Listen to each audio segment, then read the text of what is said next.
सत साहिब सतगुरुदेव की जय। बंदी छोड़ कबीर साहिब जी की जय। बंदी छोड़ गरीबदास जी महाराज जी की जय। स्वामी राम देवानंद जी गुरु महाराज जी की जय हो।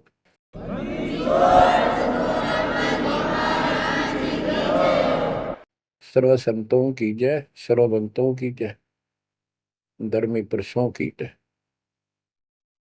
श्री काशी धाम की जय, श्री सुनानी धाम की जय, श्री कलकत्ता धाम की जय, श्री गुरुवारा धाम की जय। सत साई। गरीब नमो नमो सत्य पुरुष को नमस्कार गुरु की नहीं। सुर नर मुनि जन साधु संतो सरल सदी। सतगुरु साहिब संत सर दंडवो तन प्रणाम। आगे पीछे मध्य हुए किन कुरुगा सुरगुण। कबीर सतगुरु के उपदेश का सुनिया एक विचार। जय सतगुरु मिलते नहीं जाते नरक द्वार। नरक द्वार में दूत सब करते खेचा तान। उनसे कबू नहीं छूटता तिरता चार खान। कबीर चार खानी में भरमता कब हो न लगता बार। सो तेरा सब मिट गया मेरे सतगुरु के उपकार। जय जय सतगुरु मेरे की जय जय सतगुरु मेरे की। सदा साहिबी सुख से वसियो अमरपुरी के डेरे की। जय जय सतगुरु मेरे की जय जय सतगुरु मेरे की। सदा साहिबी सुख से वसियो सदलोक के डेरे। निर्विकार निर्भय तुझे ओर सकल माय। वेदी साधु ओर सकल माय। सब पर तेरी साहिबी सब पर तेरी साहिबी। तुझ तर साहिब नाम ನಿರ್ವಿಕಾರ ನಿರ್ಭಯ। ಮಕ್ಕಳೇ, ಪರಮಾತ್ಮ ಪರಮೇಶ್ವರ ಕಬೀರರ ಅಪರಂಪಾರ ದಯೆಯಿಂದ ನಿಮಗೆ ಇಂತಹ ಅಮೃತ ಜ್ಞಾನ ಕೇಳಲು ದೊರೆತಿದೆ. ಇದರದು ಆತ್ಮಕ್ಕೆ ಯುಗಗಳಿಂದ ಬಯಕೆ ಇತ್ತು, ಇಚ್ಛೆ ಇತ್ತು. ಮಕ್ಕಳೇ, ಮೊದಲಿಗಂತೂ ಚಮತ್ಕಾರವನ್ನು ನೋಡಿ ಆ ಸಮರ್ಥ ಶಕ್ತಿಯಾದ ನಿಮ್ಮ ಪರಮಪಿತ ಕಬೀರ್ ಮಾಲೀಕನದ್ದು ನಿಮಗೆ ಎಲ್ಲಿಂದ ಆಕಾಶವಾಣಿಯಾಗುತ್ತಿದೆ? ಈ ಅಮೃತ ಜ್ಞಾನದ್ದು ಎಲ್ಲಿಂದ ವೃಷ್ಟಿಯಾಗುತ್ತಿದೆ? ಸತ್ಯಲೋಕದಿಂದ.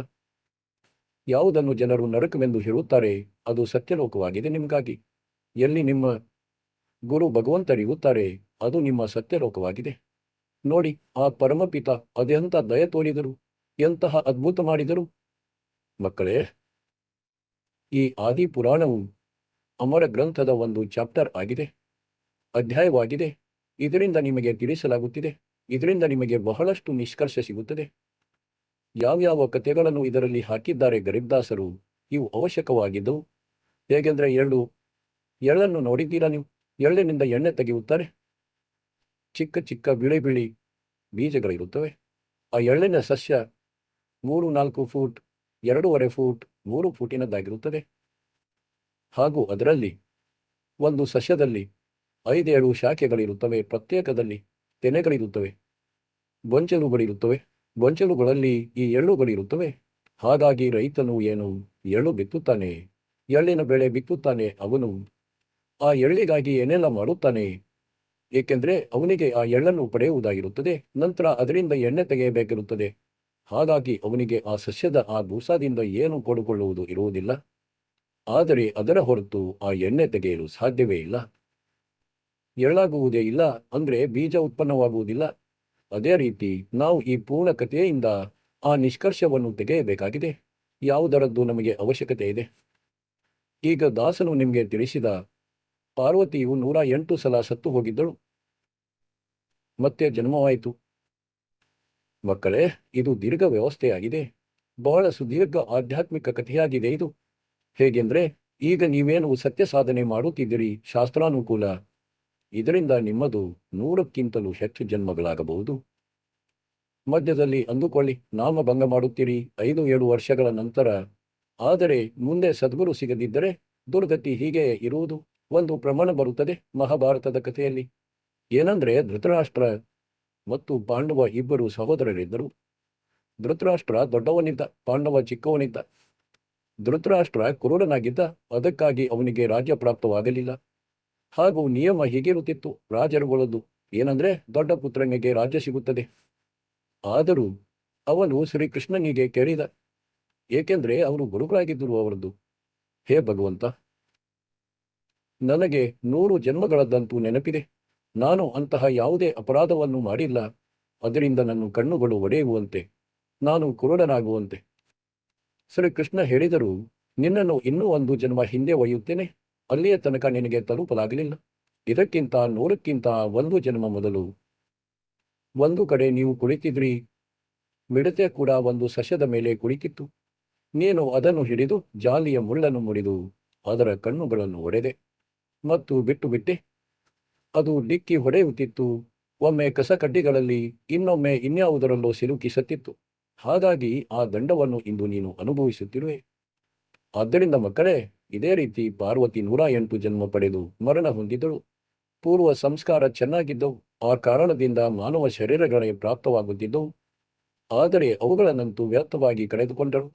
ಮತ್ತೆ ಮದುವೆಯಾದಳು, ಮತ್ತೆ ಸತ್ತಳು, ಮತ್ತೊಮ್ಮೆ ಮದುವೆ ಮಾಡಿಕೊಂಡಳು, ಮತ್ತೆ ಮೃತ್ಯುವಾಯಿತು.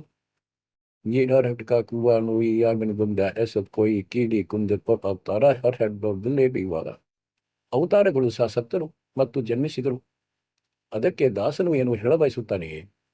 ಕಬೀರ್ ಸಾಹೇಬರೇ ನಮ್ಮ ಭಗವಂತರಾಗಿದ್ದಾರೆ, ನಮ್ಮ ತಂದೆಯಾಗಿದ್ದಾರೆ ಎಲ್ಲರದ್ದು. ಬ್ರಹ್ಮ ವಿಷ್ಣು ಮಹೇಶ್ವರದ್ದು ಸಹ ಅವರೇ ತಂದೆಯಾಗಿದ್ದಾರೆ. ಅವರಿಗೆ ಇವರು ಅಷ್ಟೇ ಪ್ರಿಯರು, ನಾವು ಇಂದು ಇರುವಷ್ಟು.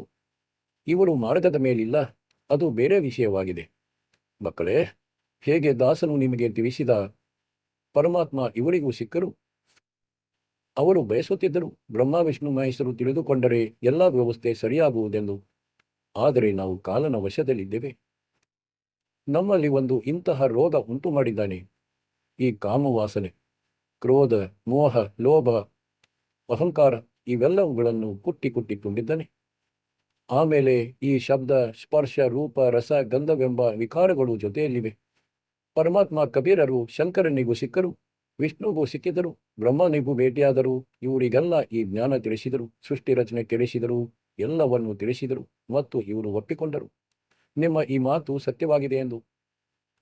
ತದನಂತರ ಕಾಲನು ಪ್ರೇರಣೆ ಮಾಡಿದ ಇವರಲ್ಲಿ, ಇದು ವೇದಗಳಲ್ಲಿ ಪ್ರಮಾಣವಿಲ್ಲ, ಇವನು ಸುಳ್ಳು ಹೇಳುತ್ತಾನೆಂದು. ಅವರು ಆ ಮಾತನ್ನು ಒಪ್ಪಿಕೊಂಡರು.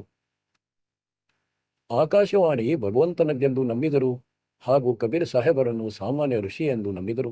ಈ ಮಾತು ಈ ರೀತಿ ಕೆಟ್ಟಿತು. ಈಗ ಪಾರ್ವತಿಗೆ ಜ್ಞಾನವನ್ನು ತಿಳಿಸಲು ಶಂಕರ ಭಗವಂತ ಏಕಾಂತ ಸ್ಥಾನದಲ್ಲಿ ಕರೆದೊಯ್ಯುತ್ತಾರೆ. ಯಾರಾದರೂ ನಮ್ಮ ಜ್ಞಾನವನ್ನು ಕೇಳದಿರಲೆಂದು. ಬಂದ್ಕಂಡ್ ಚಲೋ ಬೋರಿ ದಿವಾನಿ ಫಂಚಿ ಸುರೇನ ಹಮ್ರಿ ಬಾನಿ ಜಬ ಶಿವ್ ಕರಸೆ ನಾಯಿ ತಾರಿ ಉಡಿಗೆ ಫಂಚಿ ನರ ನಾರಿ. ಭಗವಂತ ಶಂಕರನು ಕೈಯಿಂದ ಚಪ್ಪಾಳೆ ಹೊಡೆದಾಗ ಎಲ್ಲ ಗಂಡು ಹೆಣ್ಣು ಪಕ್ಷಿಗಳು ಹಾರಿ ಹೋದವು. ಹಾಗೂ ಯಾವ ಮೊಟ್ಟೆಗಳು ಸ್ವಸ್ಥವಿದ್ದವು ಅವು ಪಕ್ಷಿಗಳಾಗಿ ಹಾರಿ ಹೋದವು. ಜಾಯಗ್ ಸುಕ್ಕ ತರುವರತ ಕ್ಯಾಸಿಂಪು ಹಸದ್ ಸಾವಾರಕ್ಯ ಜಾಕ್ ಗಂಧ ಅಂಡಾ ತಿಸ್ಮಾಹಿ ತಿಸ್ ಜಾನತ್ ಸಮೃತ್ಸಾಯಿ ಯೋಗ ಅಸಂತ ಕನಕು ಬರಮಾಯ ಪೂರ್ವ ಜನ್ಮ ಪಿछलाಯ. ಈಗ ಆ ಜೀವಿ ಅಸಂಖ್ಯ ಜನ್ಮಗಳಲ್ಲಿ ಮೊದಲು ಅಲೆದು 84 ಲಕ್ಷ ಯೋನಿಗಳನ್ನು ಅನುಭವಿಸಿದ್ದ. ಯಾವುದೋ ಸಂಸ್ಕಾರ ಇಂತಹದ್ದಿತ್ತು, ಅದು ಮತ್ತೆ ಇಲ್ಲಿಂದ ಸ್ಟಾರ್ಟ್ ಆಗುವುದಿತ್ತು. ಅದು ಸಮರ್ಥ ಸಾಯಿ ಕಬೀರ್ ಪರಮಾತ್ಮರಿಗೆ ಗೊತ್ತಿತ್ತು, ಅವರ ವ್ಯವಸ್ಥೆಯಾಗಿತ್ತು. ಅಲ್ಲಿಂದ ಪ್ರಾರಂಭಿಸಿದರು ಇವರದು ಮಗದೊಮ್ಮೆ. ಈಗ ಶಿವನು ಹೇಳುತ್ತಾನೆ, ಅಬ್ ತುಮ್ ಸುನೋ ಬೂಢಿ ಮೇರಾ ಜ್ಞಾನ ಆಸನ್ ಮುಖ್ ಕರ್ಪೋಟ್ ಇಸಾನ. ನೀನು ಉತ್ತರದ ಕಡೆ ಮುಖ ಮಾಡು. ಆಸನ್ ಪುನಂ ಲಗಾओ ಬೋರಾ ಮೇರು ಗರ್ಭ ಸುಧಾಕರ್ ಅವರ. ಅಂದ್ರೆ ಪದ್ಮಾಸನ ಹಾಕಿ ಮತ್ತು ಸ್ಟ್ರೇಟ್ ಕುಳಿತುಕೋ ನೇರವಾಗಿ. ಗಿರಿವ್ ಆಸನ್ ಪದಂ ಲಗಾಯಕರ್ ಬಾವರ್ ಕರ್ಡಾओ ಸುನ್ ಅನ್ಹತನಾದು ಬಾಜಾಹಿ ಜಾನ್ ಲಗಾओ ಧೂಮ್. ಮಕ್ಕಳೇ, ಈಗ ನಿಮಗೆ ತಿಳಿಸಿದ್ದೇನೆ, ಕಾಲನದು ಇಷ್ಟೊಂದು ಅಧಿಕ ಪ್ರೆಷರ್ ಆಗಿದೆ. ಈ ಜೀವಿಯನ್ನು ಸತ್ಯ ಮಾರ್ಗದ ಮೇಲೆ ದೃಢತೆಯಿಂದ ನಡೆಯಲು ಬಿಡುವುದಿಲ್ಲ. ಹಲವಾರು ವಿಕಾರಗಳನ್ನು ತುಂಬಿದ್ದಾನೆ. ಕಾಮ, ಕ್ರೋಧ ಮತ್ತು ಗರ್ವ, ಪ್ರತಿಷ್ಠೆ, ಲೋಭ, ಅಹಂಕಾರ, ಶಬ್ದ, ಸ್ಪರ್ಶ, ರೂಪ, ರಸ, ಗಂಧ.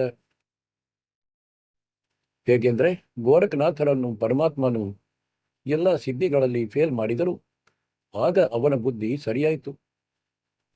ಹಾಗೂ ಅವನು ಕಬೀರ್ ಸಾಹೇಬರ ಜ್ಞಾನ ಕೇಳಿದನು, ದೀಕ್ಷೆಯನ್ನು ಸಹ ಪಡೆದುಕೊಂಡ. ಆದರೆ ಕೆಲವು ದಿನಗಳ ನಂತರ ಕಾಲನು ಪ್ರವೇಶ ಮಾಡಿದ ಅವನಲ್ಲಿ. ಪೂರ್ತಿ ಬುದ್ಧಿ ಬದಲಿಸಿಬಿಟ್ಟನು. ಆ ಜ್ಞಾನವೇನು ಕೇಳಿದ, ಅದನ್ನು ಜನರಿಗೆ ಹೇಳಿ ಹೇಳಿ 99 ಕೋಟಿ ಜನರನ್ನು ಪ್ರಭಾವಿತಗೊಳಿಸಿದ. ಅಧಿಕ ಸಮಯದ ತನಕ, ಕೆಲವು ಸಾವಿರ ವರ್ಷಗಳ ತನಕ ತೊಡಗಿದ. ಕಬೀರ್ ಸಾಹೇಬರು ಅವರಿಗೆ ಬಹಳ ಸಲ ಭೇಟಿಯಾಗಿದ್ದಾರೆ. ಹಾಗಾಗಿ ಹೇಳುವ ಅರ್ಥವೇನೆಂದರೆ, ಗೋರಖನು ಮಹಾಜ್ಞಾನಿ ಎಂದು ಗ್ರಹಿಸಿಕೊಂಡ ಮತ್ತು ಸಾಧನೆ ಅದೇ ತಪಸ್ಸು, ಆ ಅಸಂಬದ್ಧತೆಗಳನ್ನೇ ಮಾಡುತ್ತಿದ್ದ. ಈ ರೀತಿ ಗರೀಬ್ ದಾಸರು ಹೇಳಿದ್ದಾರೆ, ಗೋರಕ್ಷೆ ಜ್ಞಾನಿ ಮಿಲೆ ಸುಖ ಹಾನ್ ಸೀತಾ ಶಿವೋ ಮಾರಿಯ ಸಂತ ದೂರಸ್ಥಾನ್. ಅದೇ ರೀತಿ ಶಿವನ ಜೊತೆಯೂ ಆಗಿದೆ.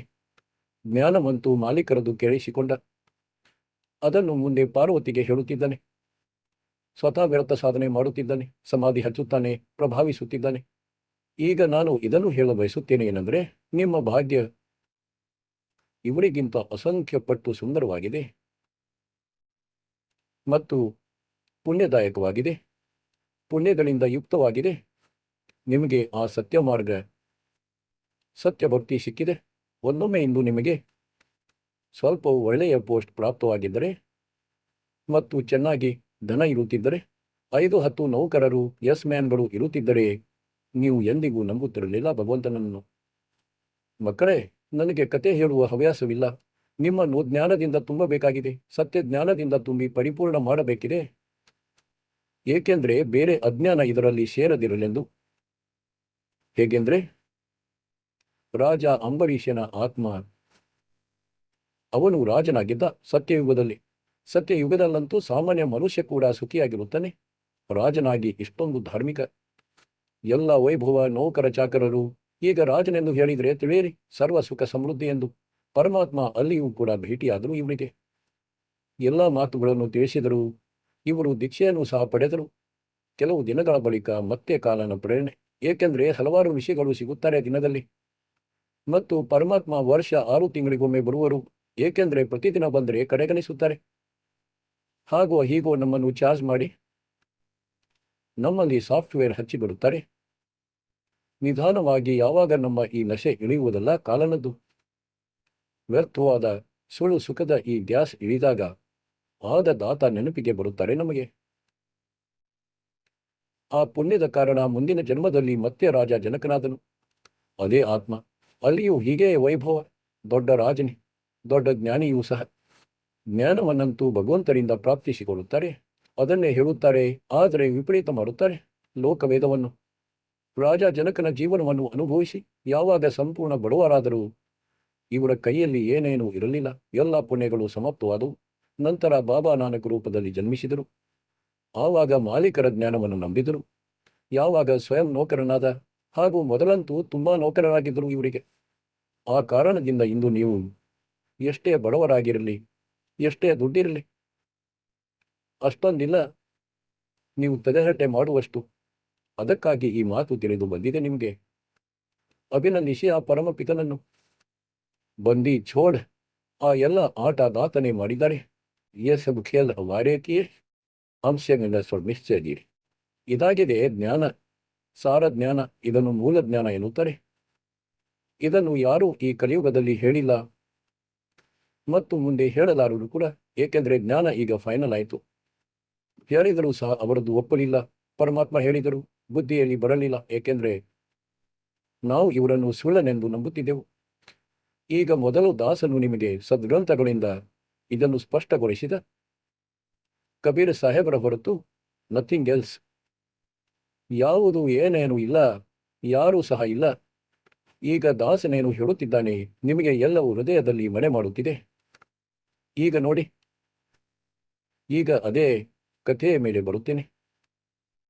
ಶಂಕರ ಭಗವಂತ ಪಾರ್ವತಿಗೆ ಹೇಳಲು ಆರಂಭಿಸುತ್ತಾರೆ, ಚಂದರ್ಲಗನ್ನ ಸುರ್ತಿರದಾವು ಸೂರದ್ ಸ್ವರೂಪೋ ಬಂದ್ ಖಮಾವು. ಅಂದರೆ ಈ ಮೂಗಿನ ರಂಧ್ರಗಳೇನಿವೆ, ರೈಟ್ನದ್ದು ಬಿಸಿಯಾಗಿರುತ್ತದೆ, ಆದಿತ್ಯ ಸೂರ್ಯವೆಂದು ಹೇಳುತ್ತಾರೆ, ಸೂರ್ಯ. ಮತ್ತು ಲೆಫ್ಟ್ ತಂಪಾಗಿರುತ್ತದೆ, ಇದನ್ನು ಚಂದ್ರವೆಂದು ಹೇಳುತ್ತಾರೆ, ಚಂದ್ರ. ಅಂದರೆ ರೈಟ್ ನೋಸನ್ನು ಮುಚ್ಚಿಕೊ ಮತ್ತು ಲೆಫ್ಟ್ದಿಂದ ಶ್ವಾಸ ತೆಗೆದುಕೋ. ಇದಂತೂ ಯೋಗಿಗಳ ಕ್ರಿಯೆ. ಈಗ ಪರಮಾತ್ಮ ಸರ್ವ ವಿಧಿಗಳನ್ನು ತಿಳಿಸುತ್ತಾರೆ, ಈ ಜೀವಿಗೆ ಭ್ರಮೆಯುಂಟಾಗದಿರಲೆಂದು. ಇವನಂತೂ ಮುಗ್ಧ ವ್ಯಕ್ತಿಯಂತೆ ಕಾಣುತ್ತಾನೆ, ಇವನಿಗೆ ಏನೋ ಗೊತ್ತು ಶರೀರದ ಒಳಗಿನ ವ್ಯವಸ್ಥೆಯ ಬಗ್ಗೆ, ಏನು ತಿಳಿಯುವನು ಯೋಗಿಯ ಕ್ರಿಯೆಗಳನ್ನು. ಅದಕ್ಕೆ ಮೊದಲು ಇದನ್ನೇ ತಿಳಿಸಬೇಕಾಗುತ್ತದೆ ಇವರಿಗೆ. ಇದು ನಮ್ಮ ಕೆಲಸದಲ್ಲ. ಇದನ್ನಂತೂ ಇವರ ಕಣ್ಣು ತೆರೆಸಲು ಎಲ್ಲವನ್ನು ಡೀಟೇಲ್ ಆಗಿ ತಿಳಿಸಬೇಕಾಯಿತು.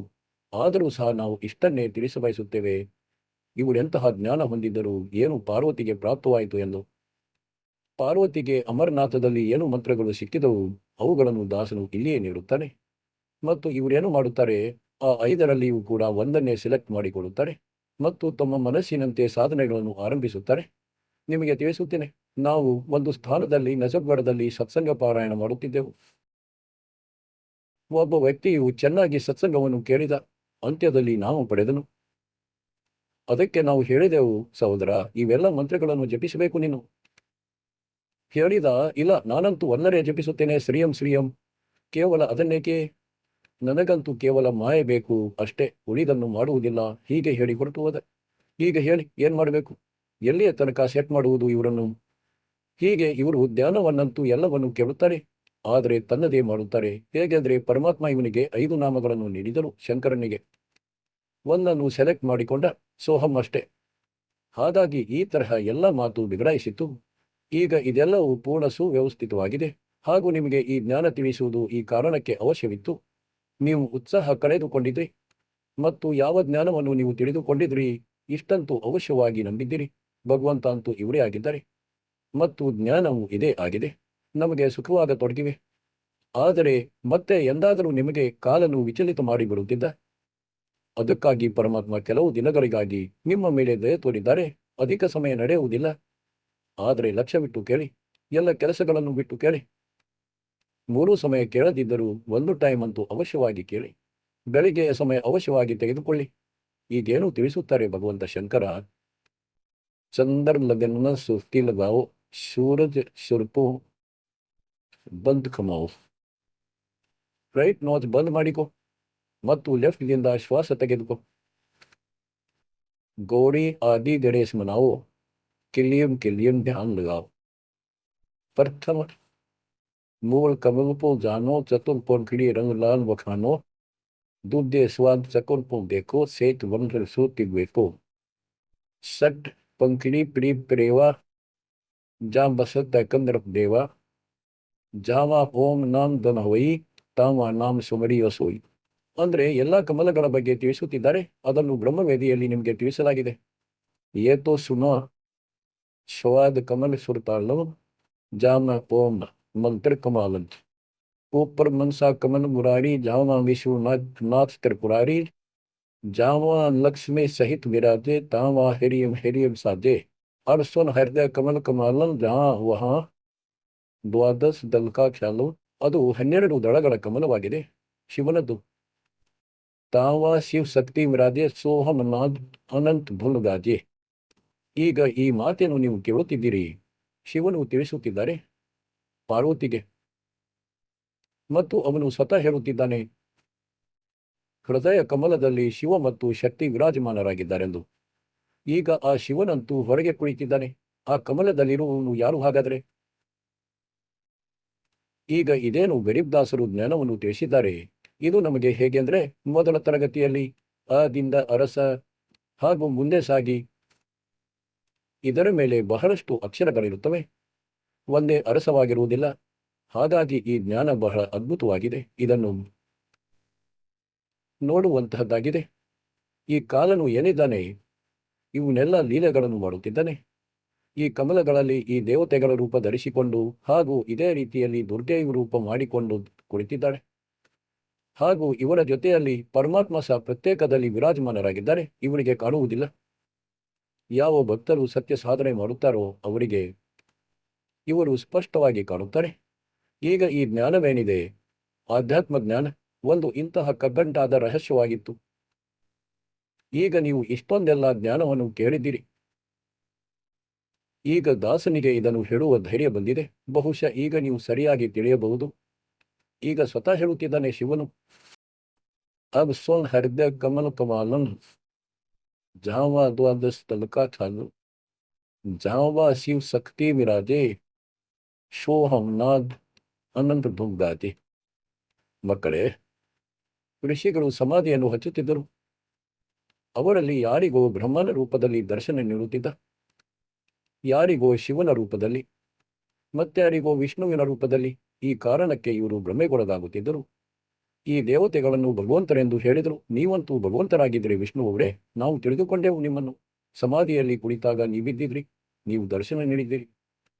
ಹೀಗೆ ಬ್ರಹ್ಮಗೆ ಹೇಳತೊಡಗಿದರು. ಇವರಿಗೆ ಗರ್ವ ಉಂಟಾಯಿತು, ಅಂದರೆ ನಾವೇ ಭಗವಂತರಾಗಿದ್ದೇವೆ. ಈ ಮಾತಿಗಾಗಿ ಬ್ರಹ್ಮ ಮತ್ತು ವಿಷ್ಣು ಇಬ್ಬರು ಜಗಳವಾಡತೊಡಗಿದರು. ಆಗ ಈ ಕಾಲ ಬಂದ ಮಧ್ಯದಲ್ಲಿ ಒಂದು ಸ್ತಂಭ ನಿಲ್ಲಿಸಿದನು ಮುಂದೆ. ಇವರು ಹೆದರಿದರು, ಆಶ್ಚರ್ಯಚಕಿತರಾದರು. ಯುದ್ಧವನ್ನಂತೂ ನಿಲ್ಲಿಸಿದರು. ಸ್ವತಃ ಬಂದು ನಿಂತುಕೊಂಡ ಶಿವನ ರೂಪದಲ್ಲಿ ಮತ್ತು ದುರ್ಗೆಯನ್ನು ಪಾರ್ವತಿ ರೂಪದಲ್ಲಿ ಮಾಡಿಸಿಕೊಂಡು ಬಂದ. ಅಲ್ಲಿ ಇವರಿಗೂ ಮೊದಲು ಭ್ರಮೆಯಿತ್ತು ಶಿವನು ಬಂದನೆಂದು. ನಂತರ ಇವನು ಮುಂದೆ ಹೇಳುತ್ತಾನೆ ಶಿವಪುರಾಣದಲ್ಲಿ, ವಿದ್ವೇಶ್ವರ ಸಂಹಿತೆಯಲ್ಲಿ, ಮಕ್ಕಳೇ, ನೀವು ಈಶ್ವರಲ್ಲ, ಯು ಆರ್ ನಾಟ್ ಗಾಡ್. ನಿಮಗೆ ನಿಮ್ಮ ತಪದ ಪ್ರತಿಫಲದಲ್ಲಿ ಒಂದೊಂದು ವಿಭಾಗವನ್ನು ನೀಡಿದ್ದೇನೆ, ರಜಗುಣ ಮತ್ತು ಸತ್ವಗುಣ. ಇದೇ ಪ್ರಕಾರ ನಾನು ರುದ್ರ ಶಂಕರನಿಗೆ ಈ ತಿರೋಭಾವ ಅಂದರೆ ಸಂವರಿಸುವುದನ್ನು ನೀಡಿದ್ದೇನೆ. ಇವನಂತೂ ನಾಲ್ಕನೆಯವನಿದ್ದ ಅಲ್ಲಿ. ಆದ್ದರಿಂದ ಮಕ್ಕಳೇ, ಈಗ ಶಿವನು ಧ್ಯಾನ ಹಚ್ಚುತ್ತಿದ್ದ ಮತ್ತು ಕಮಲಗಳನ್ನು ತಿಳಿಸುತ್ತಾ ಹೋಗುತ್ತಿದ್ದ. ಇವನಿಗೆ ಅಲ್ಲಿ ಕುಳಿತಂತೆ ಕಾಣಿಸಿದ ಶಿವ ಮತ್ತು ಪಾರ್ವತಿಯ ರೂಪದಲ್ಲಿ. ಈಗ ಇಲ್ಲಿ ಪಾರ್ವತಿಯ ಹೆಸರನ್ನು ಬರೆದಿಲ್ಲ, ಶಕ್ತಿ ಎಂದು ಬರೆದರು. ಆ ಮಹಾಕಾಲ ಶಿವನು ಕಾಲನ ರೂಪದಲ್ಲಿ ವಿರಾಜಮಾನನಾಗಿದ್ದ ಮತ್ತು ಅಲ್ಲಿ ಈ ಶಕ್ತಿ ಅಥವಾ ದೇವಿ ಅಷ್ಟಂಗಿ ಅವನ ಜೊತೆ ಕುಳಿತಿದ್ದಳು. ಹಾಗಂತೂ ಇದು ಗರೀಬ್ದಾಸರ ಈ ಸೂಕ್ಷ್ಮ ವೇದವಾಗಿದೆ. ನೀವು ಏಕೆಂದರೆ ಈಗ ಮಕ್ಕಳು ಯಾವಾಗ ಉನ್ನತ ಕ್ಲಾಸ್ಗಳಲ್ಲಿ ಇರುತ್ತಾರೆ, ನಂತರ ಅವರು ಇವುಗಳನ್ನು ತಿಳಿಯುತ್ತಾರೆ. ಈ ಕೋಡ್ ವರ್ಡ್ಗಳನ್ನು ಸುಲಭವಾಗಿ ತಿಳಿಯುತ್ತಾರೆ. 21 ಬ್ರಹ್ಮಾಂಡಗಳಲ್ಲಿ ಈ ಕಾಲನು ಪೂರ್ಣ ಜಾಲ ಬೀಸಿ ಕುಳಿತಿದ್ದಾನೆ. ಈ ಬಲೆಯನ್ನು ಮಾಲೀಕನ ಹೊರತು ಇನ್ಯಾರೂ ಕತ್ತರಿಸಲಾರರು. ಹಾಗೂ ಆ ದಾತ ನಿಮಗೆ ಪ್ರಾಪ್ತವಾದರು, ಪೂರ್ಣ ಸದ್ಗುರು ಪ್ರಾಪ್ತವಾದರು. ನಿಮ್ಮ ಸೌಭಾಗ್ಯವನ್ನು ಹಾರೈಸಿಕೊಳ್ಳಿ. ಈ ವಾಣಿಯನ್ನು ಕೇಳಿಸುವುದು ಅವಶ್ಯಕವಾಗಿದೆ, ಏಕೆಂದರೆ ಇದನ್ನು ಒಬ್ಬ ಮಹಾಪುರುಷನ ಮುಖದಿಂದ ಹೇಳಲಾಗಿದೆ ಮತ್ತು ಆ ಪರಮಪಿತನ ಕಥೆಯಾಗಿದೆ. ಆ ಪರಮಪಿತ ಅಮರ ಪುರುಷನ ಸತ್ಯ ಕಥೆಯಾಗಿದೆ. ಅಂತ್ಯದಲ್ಲಿ ಅಲ್ಲಿಗೆ ಬಂದು ಕೊನೆಗೊಳ್ಳುತ್ತದೆ ಮಾತು. ಈಗ ಇವರೇನು ತಿಳಿಸುತ್ತಾ ಸಾಗುತ್ತಾರೆ, ಜಾವಾಸಿವ್ ಶಕ್ತಿ ವಿರಾದೆ ಸೋಹಂ ನಾಮ್ ಅನಂತ ಧ್ವಂಗಾಚೆ ಮಿರಿಂ ಘಾಟ್ ಬಾಟಮಿ ತಾಸ್ಕೆ ಅವಗತ ನಗರ ನಿಧಾನ್ ಸದ್ಗುರು ಕೆ ಪ್ರತಾಪ್ ಸೆ ವಿಪೋಚೆ ಸಂಸುದೆ. ಗರೀಬ್ದಾಸರು ತಮ್ಮ ಜ್ಞಾನವನ್ನು ನೀಡಿದ್ದಾರೆ. ಈ ದೋಹೆಯಲ್ಲಿ ಈಗ ಚೌಪದಿ ಆರಂಭವಾಗುತ್ತದೆ. ಬಂಕ ಪುರುಕಿ ಬಂಕಿ ನಗರಿ घाट बाट पुष्पंत नगरी त्रिकुटी ऊपर महल है न्यारा. अब यो शिव जी बता रहा है, त्रिकुटी ऊपर महल है न्यारा ಯೋಜನ್ ಏಕ್ ಸೈನ್ಸ್ ವಿಸ್ತಾರ. ಅಲ್ಲಿ ಪರಮಾತ್ಮ ವಿರಾಜಮಾನರಾಗಿದ್ದಾರೆ. ಕಬೀರ್ ಸಾಹೇಬರು ಬೇರೆ ರೂಪದಲ್ಲಿ ಚಾಮ ಬಸೈನರಿಲೆ ನಿರಂಜನ್ ಯೋಗಿ ಫೈನ್ ವಿವಸವರಸ ಗೋಗಿ ಪರಾಶಕ್ತಿ ಜಾಕಿ ಹೈರಾನಿ ಸಂತ ಕಲ್ಪಿಯು ಅಕಿಲಿ ಮಿಸಾನ್ Dava baze alhad lado sabda swar nagita ne vado ras milas bod iskora dapun dekor devi gora. नौलख पात्र मन अखारा कोट उर्वशी करे सिंगारा। कोटि कोटि बैकुंठ विलासा सो तुम गौरी देखत नरसा। एक सुरग स्वर्ग को जाहि वार पार कुछ कीमत नाही। कोटि कोटि सूरज प्रकाशा सुस्मर द्वारे पियो संसार। जा पर जटा कुंडली कहिए सुन बोरी हम बाणी लइए। पुंज रूप एक पुंज रसाऊं जटा कुंडली मैं ले जाऊं। जटा कुंडली धाम हमारा सैंस पद्म झिलिमिन उकियारा। आगे 16 शंख सुरन अपारा। जा पर एक कलश निर्मारा। जहां गर्भ मां विष्णु ने शंकर जाई। मूल उचार समद गुवाही। जानाद दमन बूटी विस्तारा सुक्ति सजीवन बड़े दरबार। गिरफ सुरति सजीवन लाइए सिंधु समुद्र के माही। जुन्मी संकट मोक्ष हुए ಬಹುರ್ನ್ ಆವಜಾಯ್. ಈಗ ಇಲ್ಲಿ ಸ್ವತಃ ಶಂಕರನು ಹೇಳುತ್ತಿದ್ದಾನೆ, ಜಟಾಕುಂಡಲಿ ನಿವಾಸವಾಗಿದೆ ನನ್ನದು, ಕೈಲಾಸ ಪರ್ವತದ ಶಿಖರದಲ್ಲಿ. ಮತ್ತು ಈ ಜನರು ನಂಬುತ್ತಾರೆ ಶಂಕರನ ಸ್ಥಾನ ಎಲ್ಲಕ್ಕಿಂತ ಸರ್ವೋಪರಿಯಾಗಿದೆ ಮತ್ತು ಎಲ್ಲರಿಗಿಂತ ಎತ್ತರವಾಗಿದೆ.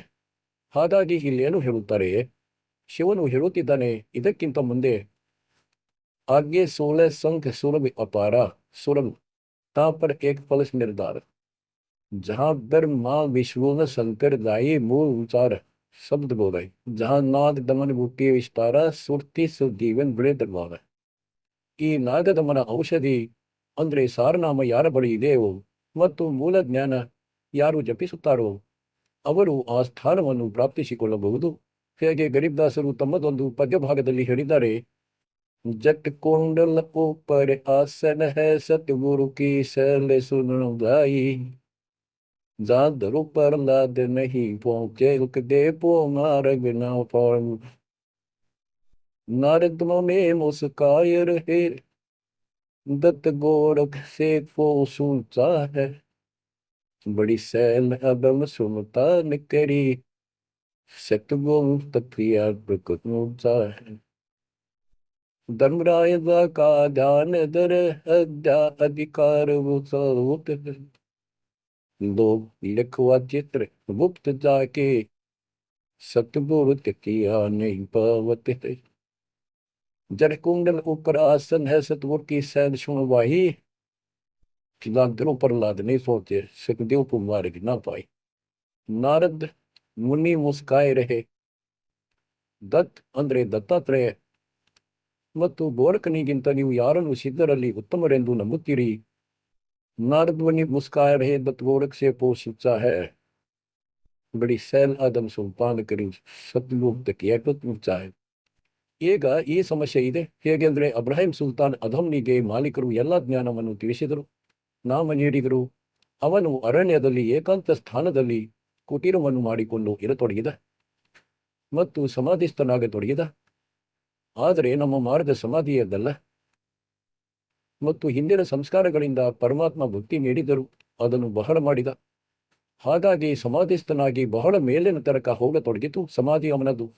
ಆದರೆ ಅವನು ಸತ್ಯಲೋಕಕ್ಕೆ ಹೋಗಲಾಗುವುದಿಲ್ಲ ಸಮಾಧಿಯಿಂದ. ನೀವಂತೂ ಇಷ್ಟನ್ನೇ ಮಾಡಬೇಕು. ದಾಸನು ನಿಮಗೆ ತಿಳಿಸಿದಷ್ಟು. ಜೈಸೆ ಹಾನಿ ಬೀಜ ದುಲ್ ಪಂಥಿ ಶಿಕ್ ಬದಲಾವ ಜಾಮ ಖಂಡ ಪುಡೇನಿ ಐಸೆ ಧಾಮಗ. ಹೇಗೆ ರೈತ ಬೀಜ ಬಿತ್ತುತ್ತಾನೆ ಹಾಗೂ ಎತ್ತುಗಳು ಚಲಿಸುತ್ತಿವೆ ಮತ್ತು ದಾರಿಯಲ್ಲಿ ಯಾರೋ ಯಾತ್ರಿ ಬಂದು ಬಿಡುತ್ತಾನೆ. ಅವನು ಊರು ಮನೆಯ ಬಗ್ಗೆ ಕೇಳುತ್ತಾನೆ, ನಾನು ಆ ಊರಿಗೆ ಹೋಗಬೇಕಾಗಿದೆ, ನಾನು ಸರಿಯಾದ ದಾರಿಯಲ್ಲಿ ಸಾಗುತ್ತಿರುವೆಯೇನು? ಅದಕ್ಕೆ ರೈತ ನೇಗಿಲನ್ನು ನಿಲ್ಲಿಸುವುದಿಲ್ಲ, ಚಲಿಸುತ್ತಲೇ, ಏಕೆಂದರೆ ಅವನಿಗೆ ಸಮಯ ಅಮೂಲ್ಯವಾಗಿರುತ್ತದೆ. ಬಹಳ ಕಡಿಮೆ ಸಮಯ ಇರುತ್ತದೆ, ಮಳೆ ಆಗಿರುತ್ತದೆ. ಅದೇ ಸಮಯದಲ್ಲಿ ನಂತರ ಒಣಗಿಬಿಟ್ಟರೆ ಬೀಜ ಚಿಗುರುವುದಿಲ್ಲ. ಅದಕ್ಕಾಗಿ ಅವನು ಬೇಗ ತನ್ನ ಕೆಲಸವನ್ನು ಸಹ ಮಾಡುತ್ತಿರುತ್ತಾನೆ. ಅವನಿಗೆ ಮಾಹಿತಿಯನ್ನು ಕೂಡ ತಿಳಿಸುತ್ತಾನೆ, ಆದರೆ ಕೈಯಿಂದ ಬೀಜವೇನು ಬಿಡುತ್ತಿದ್ದಾನೆ. ಲಕ್ಷ್ಯ ಅಲ್ಲಿ ಇರುತ್ತದೆ ಮತ್ತು ಅದರಲ್ಲಿ ಒಂದು ಕಾಳನ್ನು ಸಹ ಆ ಕಡೆ ಈ ಕಡೆ ಆಗಲು ಬಿಡುವುದಿಲ್ಲ. ಅದಕ್ಕಾಗಿ ಹೇಳುತ್ತಾರೆ, ಜೈಸೆ ಹಾಲಿ ಬೀಜ ಧುನ್, ಬೀಜದ ಮೇಲೆ ಅವನ ಗಮನವಿದೆ. ಅವ್ರ ಪಂಥಿ ಸೇ ಬತಲಾವೆ ತಾಮೇ ಖಂಡ ಪಡೆ ನಹಿ ಐಸೆ ಧ್ಯಾನ ಲಗಾವೆ. ಇಲ್ಲಿ ಗರೀಬ್ದಾಸರು ಹೇಳುತ್ತಾರೆ, ಇವನು ಕೂಡ ಸಮಾಧಿಸ್ಥನಾಗಿ ಸೋತು ಹೋದನು. ನಂತರ ನಕ್ಕು ಹೀಗೆ ಹೇಳಿದ, ಸಹೋದರರೇ, ಯಾವುದೇ ಆದಿ ಅಂತ್ಯ ಸಿಗುತ್ತಿಲ್ಲ ಇದರದ್ದು. ಮುಸ್ಕಾಯ ರಹೆ, ಮುಜುಗರ ಪಡುತ್ತಾರೆ ಇವರು ಅಂತ್ಯದಲ್ಲಿ. नारद मुस्काए रहे बदगोर से पूछा है बड़ी सैल आदम सुल्तान करीब ಸತ್ಮೂರ್ತಕ್ಕೆ ನಿಜ ಅಂದ್ರೆ ಅದಂ ಸುಲ್ತಾನನು ಸಹ ಅಲ್ಲಿಯ ತನಕ ತಲುಪಲಿಲ್ಲ ಸಮಾಧಿಯಿಂದ. ಮಾಲೀಕರ ತಕಿಯಾ ಕಲಾಂ ಅಂದ್ರೆ ಆಸನ ಸಿಂಹಾಸನ ಬಹಳ ಎತ್ತರದಲ್ಲಿದೆ. ಈಗ ಮಕ್ಕಳೇ, ಇದೆಲ್ಲವನ್ನು ತಿಳಿಸುವ ಅವಶ್ಯಕತೆ ದಾಸನಿಗೆ ಇದಕ್ಕಾಗಿ ಬಿತ್ತು.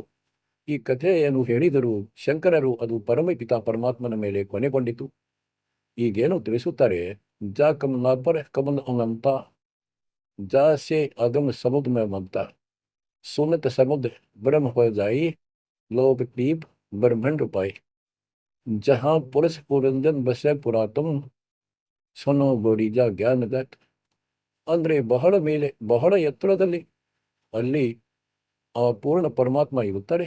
ಏಕೆಂದ್ರೆ ಪರಮಾತ್ಮ ಹೇಳಿದರು ಎಲ್ಲರಿಗೂ ತಿಳಿಸುತ್ತಾರೆ ಜ್ಞಾನವನ್ನಂತೂ, ಸೃಷ್ಟಿ ರಚನೆಯನ್ನು. ಏಕೆಂದ್ರೆ ಎಲ್ಲರೂ ಅವರ ಮಕ್ಕಳೇ ಆಗಿದ್ದಾರೆ.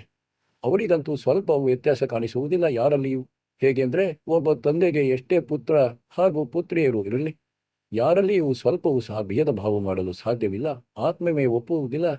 ಇದೇ ಪ್ರಕಾರ ಅವನಲ್ಲಿ ಯಾರಾದರೂ ನಿಷ್ಪ್ರಯೋಜಕನಾದರೂ ಕೂಡ ಅವನ ಕುರಿತು ಆ ಭಾವವು ಬದಲಾಗುವುದಿಲ್ಲ.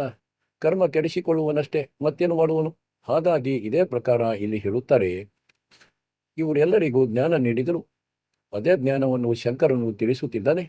ಆದರೆ ಇವರು ಬಹಳ ಸಮರ್ಥ ಶಕ್ತಿಯಾಗಿದ್ದಾರೆ. ಇವರು ಕೂಡ ಇವರಲ್ಲಿ ಆಧ್ಯಾತ್ಮ ಜ್ಞಾನ ತುಂಬಿದೆ. ಹಾಗಾಗಿ ಇವರ ಮುಖದಿಂದ ಉಚ್ಚರಿಸಲ್ಪಟ್ಟ ವಾಣಿಯೂ ಸಹ ಬಹಳ ಪ್ರಭಾವ ಬೀರುತ್ತದೆ.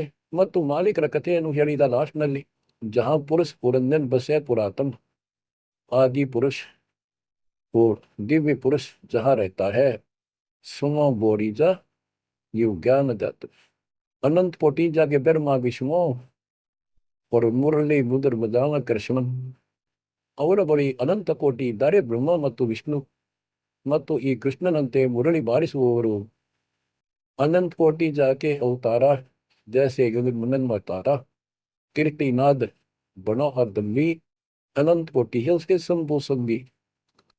ಈ ಶಂಭುನಂತವರು ಗೊತ್ತಿಲ್ಲ ಎಷ್ಟು ದೇವ ಪುರುಷರು ಕುಳಿತಿದ್ದಾರೆ. ಅನಂತ ಕೋಟಿ ಜಾಗ ದೇವಿ ದಾಸಿ ಸತ್ಯ ಪುರುಷ ಅಗ್ನಾಸಿ ಬ್ರಹ್ಮಾನಂದ ಪದ ಸುಷ್ಟಿ लगाओ अमर कच्छ पद पारस पाओ सुने गुने सूंघे और देखे मोन उचार तेरे विवेक कोटि तिमर मिटे है अंधियारा सुनो गौरी तुम ज्ञान हमारा निसंदेह निरंतर जाओ सौदा भवन पलक फिराओ. परम हंस का ज्ञान प्रकाश हांद तिमर ಗಿರಿಜಾ ಕಾನಾಶ. ದಾಸನು ಏನು ಇದರಿಂದ ಆ ಎಳ್ಳಿನ ಎಣ್ಣೆಯನ್ನು ತೆಗೆಯ ಬಯಸುತ್ತಾನೆ, ಅದು ಇದಾಗಿದೆ. ಅದು ಕೆಟ್ಟ ಮೊಟ್ಟೆ ಇತ್ತು. ಮತ್ತು ಶಿವನು ಆ ಪರಮಾತ್ಮನ ಮಹಿಮೆಯನ್ನು ತಿಳಿಸಿದ ಲಾಸ್ಟ್ನಲ್ಲಿ ಎಲ್ಲವೂ ಅಮರ ಕಥೆಯ ಪ್ರಭಾವವಾಗುತ್ತದೆ. ಇದು ಅಧಿಕಾರಿಯ ಬಾಯಿಯಿಂದ ಕೇಳಿದರೆ ಪ್ರಭಾವ ಬೀರುತ್ತದೆ. ಹೇಗೆಂದ್ರೆ ರಾಜ ಪರೀಕ್ಷಿತನಿಗೆ 7ನೇ ದಿನ ಸರ್ಪ ಕಚ್ಚುವುದಿತ್ತು. ಪೃಥ್ವಿಯ ಮೇಲೆ ಅಂಥ ಯಾರೂ ಋಷಿ ಇರಲಿಲ್ಲ ಮತ್ತು ಇವರು ಎದೆ ತಟ್ಟಿಕೊಳ್ಳುತ್ತಿದ್ದರು. ಕತೆ ಹೇಳುವೆವು, ಪಠಣ ಮಾಡುವೆವು, ಯಾರಿಗೂ ಧೈರ್ಯವಿರಲಿಲ್ಲ. ಏಕೆಂದ್ರೆ 7ನೇ ದಿನ ರಿಸಲ್ಟ್ ಬರುವುದಿತ್ತು. ಅವರಿಂದ ಮಾಡಲ್ಪಟ್ಟ ಪಠಣದ್ದು ಕಥೆಯದ್ದು. ಸ್ವರ್ಗದಿಂದ ಸುಖದೇವನನ್ನು ಕರೆಯಿಸಲಾಯಿತು. ಆ ಸುಖದೇವ ರಾಜ ಜನಕರ ಜೊತೆ ಮೇಲೆ ಹೋಗಿದ್ದ, ತನ್ನ ಕರ್ಮ ಅನುಭವಿಸುತ್ತಿದ್ದಾನೆ. ನಂತರ ಇವನು ಕೆಳಗೆ ಪಶು ಯೋನಿಯಲ್ಲಿ ಬರುವನು. ಹಾಗೂ ಬಹುಶಃ ಮಾಲೀಕರು ಸಹ ಸಿಗಬಹುದು. ಹೇಗೆಂದ್ರೆ ಬಾಬಾ ನಾನಕರಿಗೆ ಭೇಟಿಯಾದಂತೆ ಆ ನಾನಕರು ಜನಕರೇ ಆಗಿದ್ದರು. ಆದರೆ ಕಾರ್ಯ ಸಿದ್ಧವಾಗುವುದು ಪೂರ್ಣಗುರು ಸಿಕ್ಕಾಗ ಮಾತ್ರ. ಈಗ ನಿಮ್ಮ ಮೇಲೆ ದಯ ಆದಂತೆ ಈಗ ನಿಸ್ಸಂದೇಹವಾಗಿ ಸ್ವರ್ಗದಲ್ಲಿದ್ದಾನೆ, ಆದರೆ ಪ್ರಯೋಜನವಿಲ್ಲ, ತನ್ನ ಗಳಿಕೆ ಹಾಳು ಮಾಡುತ್ತಿದ್ದಾನೆ.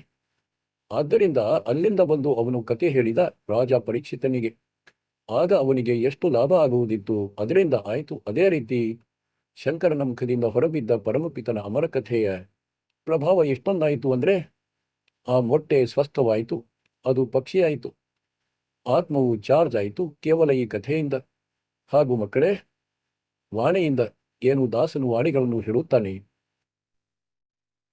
ಸಂತ ಗರೀಬ್ದಾಸರ ಮುಖಕಮಲದಿಂದ ಹೊರಟ ಪರಮಾತ್ಮರಿಂದ ನೇರವಾಗಿ ಜ್ಞಾನ ಬಂದಿತ್ತು. ಆ ಸ್ವಚ್ಛ ನಿರ್ಮಲ ಆತ್ಮದ ಮಾಧ್ಯಮದಿಂದ ಲಿಪಿಬದ್ಧವಾಯಿತು. ಇಂದು ದಾಸನ ಮೇಲೆ ಪೂಜ್ಯ ಗುರುದೇವರ ದಯೆ ಆಯಿತು. ಅದು ಆ ಸ್ವಸಿದ್ಧ ವಾಣಿ. ಇಂದೇನು ದಾಸನ ಬಾಯಿಯಿಂದ ನೀವು ಕೇಳುತ್ತಿದ್ದೀರಿ ಹಾಗೂ ಮುಂದೆ ಕೇಳುತ್ತಿರುತ್ತೀರಿ, ಇವು ರೆಕಾರ್ಡ್ ಆಗುತ್ತಿವೆ. ಇವು ನಿಮ್ಮ ಮೇಲೆ ಮತ್ತು ಎಲ್ಲ ಜೀವಿಗಳ ಮೇಲೆ ಇಂತಹ ಅದ್ಭುತ ಪ್ರಭಾವ ಬೀರುತ್ತದೆ. ಹೇಗೆಂದರೆ ಆ ಪಕ್ಷಿಯ ಕೆಟ್ಟ ಮೊಟ್ಟೆಯ ಮೇಲೆ ಮಾಡಿತ್ತು. ಹಾಗಾಗಿ ಈ ಮಾಲೀಕನ ಕೃಪೆ, ಇವರ ದಯೆಯನ್ನು ಯಾರು ತಿಳಿಯಲು ಸಾಧ್ಯ? ಹೇಗೆ ಈ ಶತಕೋಟಿ ಸಾವಿರ ಕೋಟಿ ಜೀವಿಗಳಿಗೆ ಮನುಷ್ಯರ ಶರೀರ ಪ್ರಾಪ್ತವಾಗುತ್ತದೆ? ಎಲ್ಲಿ ಈ ವಾಣಿ ನಡೆಯುತ್ತದೆ? ಅವರ ಈ ಜೀವನ ಕೊನೆಗೊಳ್ಳುವುದು. ನಾಯಿ ಕತ್ತೆ ಹಂದಿಗಳು ಸಹ ಅಲ್ಲಿ ಅಲೆಯುತ್ತಿವೆ. ಈಗ ಮಕ್ಕಳೇ, ಈ ಕಥೆಯಂತೂ ಪೂರ್ಣವಾಯಿತು. ಪಾರ್ವತಿಗೆ ತಿಳಿಸಿದರು. ಅವಳು ಧ್ಯಾನಮಗ್ನವಾದಳು, ವಿಚಾರ ಮಾಡತೊಡಗಿದಳು. ಅವಳಿಗೆ ನಿದ್ರೆ ಬಂತು, ಸಮಾಧಿಸ್ಥಳಾದಳು. ಆ ಕಡೆ ಆ ಕೆಟ್ಟ ಮೊಟ್ಟೆ ಸ್ವಸ್ಥವಾಗಿ ಮತ್ತು ಪಕ್ಷಿಯಾಗಿ ಹೂ ಹೂ ಎನ್ನತೊಡಗಿತು. ಆದ್ದರಿಂದ ಮಕ್ಕಳೇ, ಶಿವನು ನೋಡಿದ ಇದೆಂತ ಆಶ್ಚರ್ಯ! ಪಾರ್ವತಿಯಂತೂ ಮಾತನಾಡುತ್ತಿಲ್ಲ. ಈ ಸದ್ದು ಎಲ್ಲಿಂದ ಬಂತು? ಈ ನಮ್ಮ ಜ್ಞಾನವನ್ನು ಯಾರು ಕೆಡಿಸಿಕೊಂಡನೆಂದು. ಏಕೆಂದರೆ ಪರಮಾತ್ಮ ಎಲ್ಲರಿಗೂ ಪ್ರತಿಜ್ಞೆ ಮಾಡಿಸುತ್ತಿದ್ದರು, ಈ ಜ್ಞಾನ ಬೇರೆ ಕಡೆ ಹೋಗಬಾರದು, ಅಧಿಕಾರಿಯ ಹೊರತು ಹೇಳಬಾರದೆಂದು. ಎಲ್ಲಿಯ ತನಕ ಪಾರ್ವತಿ ಅಧಿಕಾರಿಯಾಗಲಿಲ್ಲ. 108 ಸಲ ಜನಿಸಿದಳು, ಮರಣ ಹೊಂದಿದಳು, ಆದರೂ ತಿಳಿಸಿರಲಿಲ್ಲ. ಅತಿ ಆಘೀನ್ ದೀನ್ ಹೋ ಪ್ರಾಣಿ ಜಾಕೋ ಕರ್ಣಯೇ ಅಮರ್ ಕಹಾನಿ. ಕಬೀರ್ ಸಾಹೇಬರು ತಿಳಿಸಿದರು ಗರೀಬ್ದಾಸರಿಗೆ, ಸಾಮಾನ್ಯ ವ್ಯಕ್ತಿಗೆ ಹೇಳಬೇಡ. ಈಗ ನೀವೆಲ್ಲರೂ ಅಧಿಕಾರಿಗಳಾಗಿದ್ದೀರಿ. ಏಕೆಂದರೆ ಈಗ ಪರಮಾತ್ಮ ಫಿಕ್ಸ್ ಟೈಮ್ ಮಾಡಿಟ್ಟಿದ್ದರು. ಆ ಸರಿಯಾದ ಸಮಯ ಬಂದಿದೆ. ಹಾಗೂ ನೀವೆಲ್ಲರೂ ಅಧಿಕಾರಿಗಳಾಗಿದ್ದೀರಿ. ಅದಕ್ಕೆ ಡಂಗುರ ಸಾರಿ ಬಿಟ್ಟಿದ್ದಾರೆ ದಾತ. ಹಾಗಾಗಿ ನೀವು ಮಧ್ಯದ ಪೀಳಿಗೆಯವರಾಗಿದ್ದೀರಿ. ನಿಮಗಾಗಿ ಎಲ್ಲ ತಡೆ ಹಿಡಿದಿದ್ದರು. ತದನಂತರ ಈ ಸುಖದೇವ ಋಷಿಯ ಬಗ್ಗೆ ಗರೀಬ್ದಾಸರು ತಿಳಿಸಿದ್ದಾರೆ. ಶಂಖ ಜನ್ಮಗಳು ಮೊದಲು ಹೊರಟು ಹೋದವು. ಯಾವುದೋ ಸಂಯೋಗವನ್ನು ಮಾಲೀಕರು ಮಾಡಿದರು. ಅಲ್ಲಿ ಇವನ ಶರೀರವನ್ನು ನಾಶ ಮಾಡಿದರು. ಇಲ್ಲದಿದ್ದರೆ ಇವನು ಸಹ ಹಾರಿ ಹೋಗುತ್ತಿದ್ದ, ಸ್ವಸ್ಥನಾಗಿದ್ದರೆ ಈ ಆತ್ಮ. ಆ ಕಾರಣಕ್ಕೆ ಅಲ್ಲಿ ಇವನನ್ನು ಚಾರ್ಜ್ ಮಾಡಿಸಿದರು. ತದನಂತರ ಇವನದು ಸ್ಟಾರ್ಟ್ ಆಯಿತು. ಮನುಷ್ಯ ಜೀವನ ಪ್ರಾಪ್ತವಾಯಿತು. ಇವನು ಗೆಳೆಯ ಜೀವನವನ್ನು ಅನುಭವಿಸಿ ಮತ್ತೆ ಯಾವಾಗ ಬರುತ್ತಿದ್ದನೋ ಪರಮಾತ್ಮನ ಕೃಪೆಯಾಯಿತು. ಇವನಲ್ಲಿ ಆ ಶಕ್ತಿ ಬಂದಿತು, ಸಿದ್ಧಿ ಶಕ್ತಿಗಳು ಬಂದವು. ಹಾಗೂ ಮನುಷ್ಯ ಜೀವನ ಪಡೆದುಕೊಂಡ ಇವನು. ಮೊದಲಿನ ಅಸಂಖ್ಯ ಜನ್ಮಗಳು ಇವನದ್ದು ವ್ಯರ್ಥವಾಗಿದ್ದವು. ಇವನು ಸ್ವತಃ ತಿಳಿಸುತ್ತಾನೆ. ಹಾಗೂ ಹಿಂದಿನ ಜನ್ಮಗಳಲ್ಲಿ ಒಮ್ಮೆ ಕತ್ತೆಯ ಯೋನಿಯನ್ನು ಅನುಭವಿಸುತ್ತಿದ್ದ ಕುರುಡನಾದ. ಆ ಕಥೆಯನ್ನು ನಿಮಗೆ ತಿಳಿಸಿದ್ದೇನೆ ಇವನದ್ದು. ಇಂತಹ ಅಸಂಖ್ಯ ಕಷ್ಟಗಳನ್ನು ತಾವು ಅನುಭವಿಸಿದ್ದೀರಿ, ಅಸಂಖ್ಯ ಬಾರಿ. ಮತ್ತು ಸ್ವಲ್ಪ ಮನುಷ್ಯ ಜೀವನ ಸಿಕ್ಕಾಗ ಇದರಲ್ಲಿ ಅಹಂಕಾರದಲ್ಲಿ ಬಿಗುತ್ತೀರಿ. ಅಸಂಬದ್ಧತೆಗಳು ಮುಗಿಯುವುದೇ ಇಲ್ಲ. ಸಡಗರದಲ್ಲಿ ಅಲೆಯುತ್ತೀರಿ. ಸೆಕೆಂಡಿನ ಭರವಸೆ ಇಲ್ಲ. ಈ ಕಾಲನು ನಿಮ್ಮ ಜೀವನ ವ್ಯರ್ಥ ಮಾಡಿಸುತ್ತಿದ್ದಾನೆ. ಕಣ್ಣುಗಳನ್ನು ತೆರೆಯಿರಿ. ಇದ್ಯಾವ ಬಾಲಕರ ಗೀತೆಯಲ್ಲ, ಅಥವಾ ಯಾವುದೇ ನಾವೆಲ್ ಹೇಳುತ್ತಿಲ್ಲ ದಾಸನು. ನಿಮಗೆ ಆ ಅಮರವಾಣಿಯನ್ನು ಹೇಳುತ್ತಿದ್ದೇನೆ. ಅದು ಪರಮಾತ್ಮನನ್ನು ಕಣ್ಣಾರೆ ನೋಡಿದ ಮಹಾಪುರುಷನ ಬಾಯಾರೆ ಉಚ್ಚಾರಿತವಾಗಿದೆ. ನಿಮ್ಮ ಭಾಗ್ಯವನ್ನು 100 ಸಲ ಕೊಂಡಾಡಿಕೊಳ್ಳಿ. ಸಾವಿರಾರು ಕೋಟಿ ಧನ್ಯವಾದಗಳನ್ನು ಮಾಡಿ ಆ ಪರಮಪಿತ ಕಬೀರ ಪರಮೇಶ್ವರನಿಗೆ. ಹೇ ಪರಮಾತ್ಮ, ನೀವೇ ಎಲ್ಲವನ್ನು ಮಾಡಿದ್ದೀರಿ. ಜೀವಿ ಏನನ್ನು ಮಾಡಲಾರನು ಸತ್ಯವೆಂದು ನಂಬಿ ಜೀವಿ ಇಷ್ಟಂತೂ ಮಾಡಬಹುದು.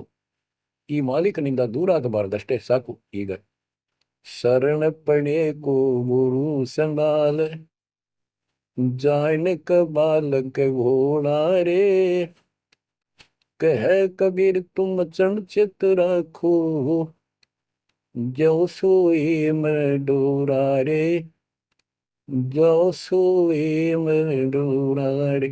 ಇಷ್ಟನ್ನಂತೂ ನೀವು ಮಾಡಲೇಬೇಕಾಗುತ್ತದೆ.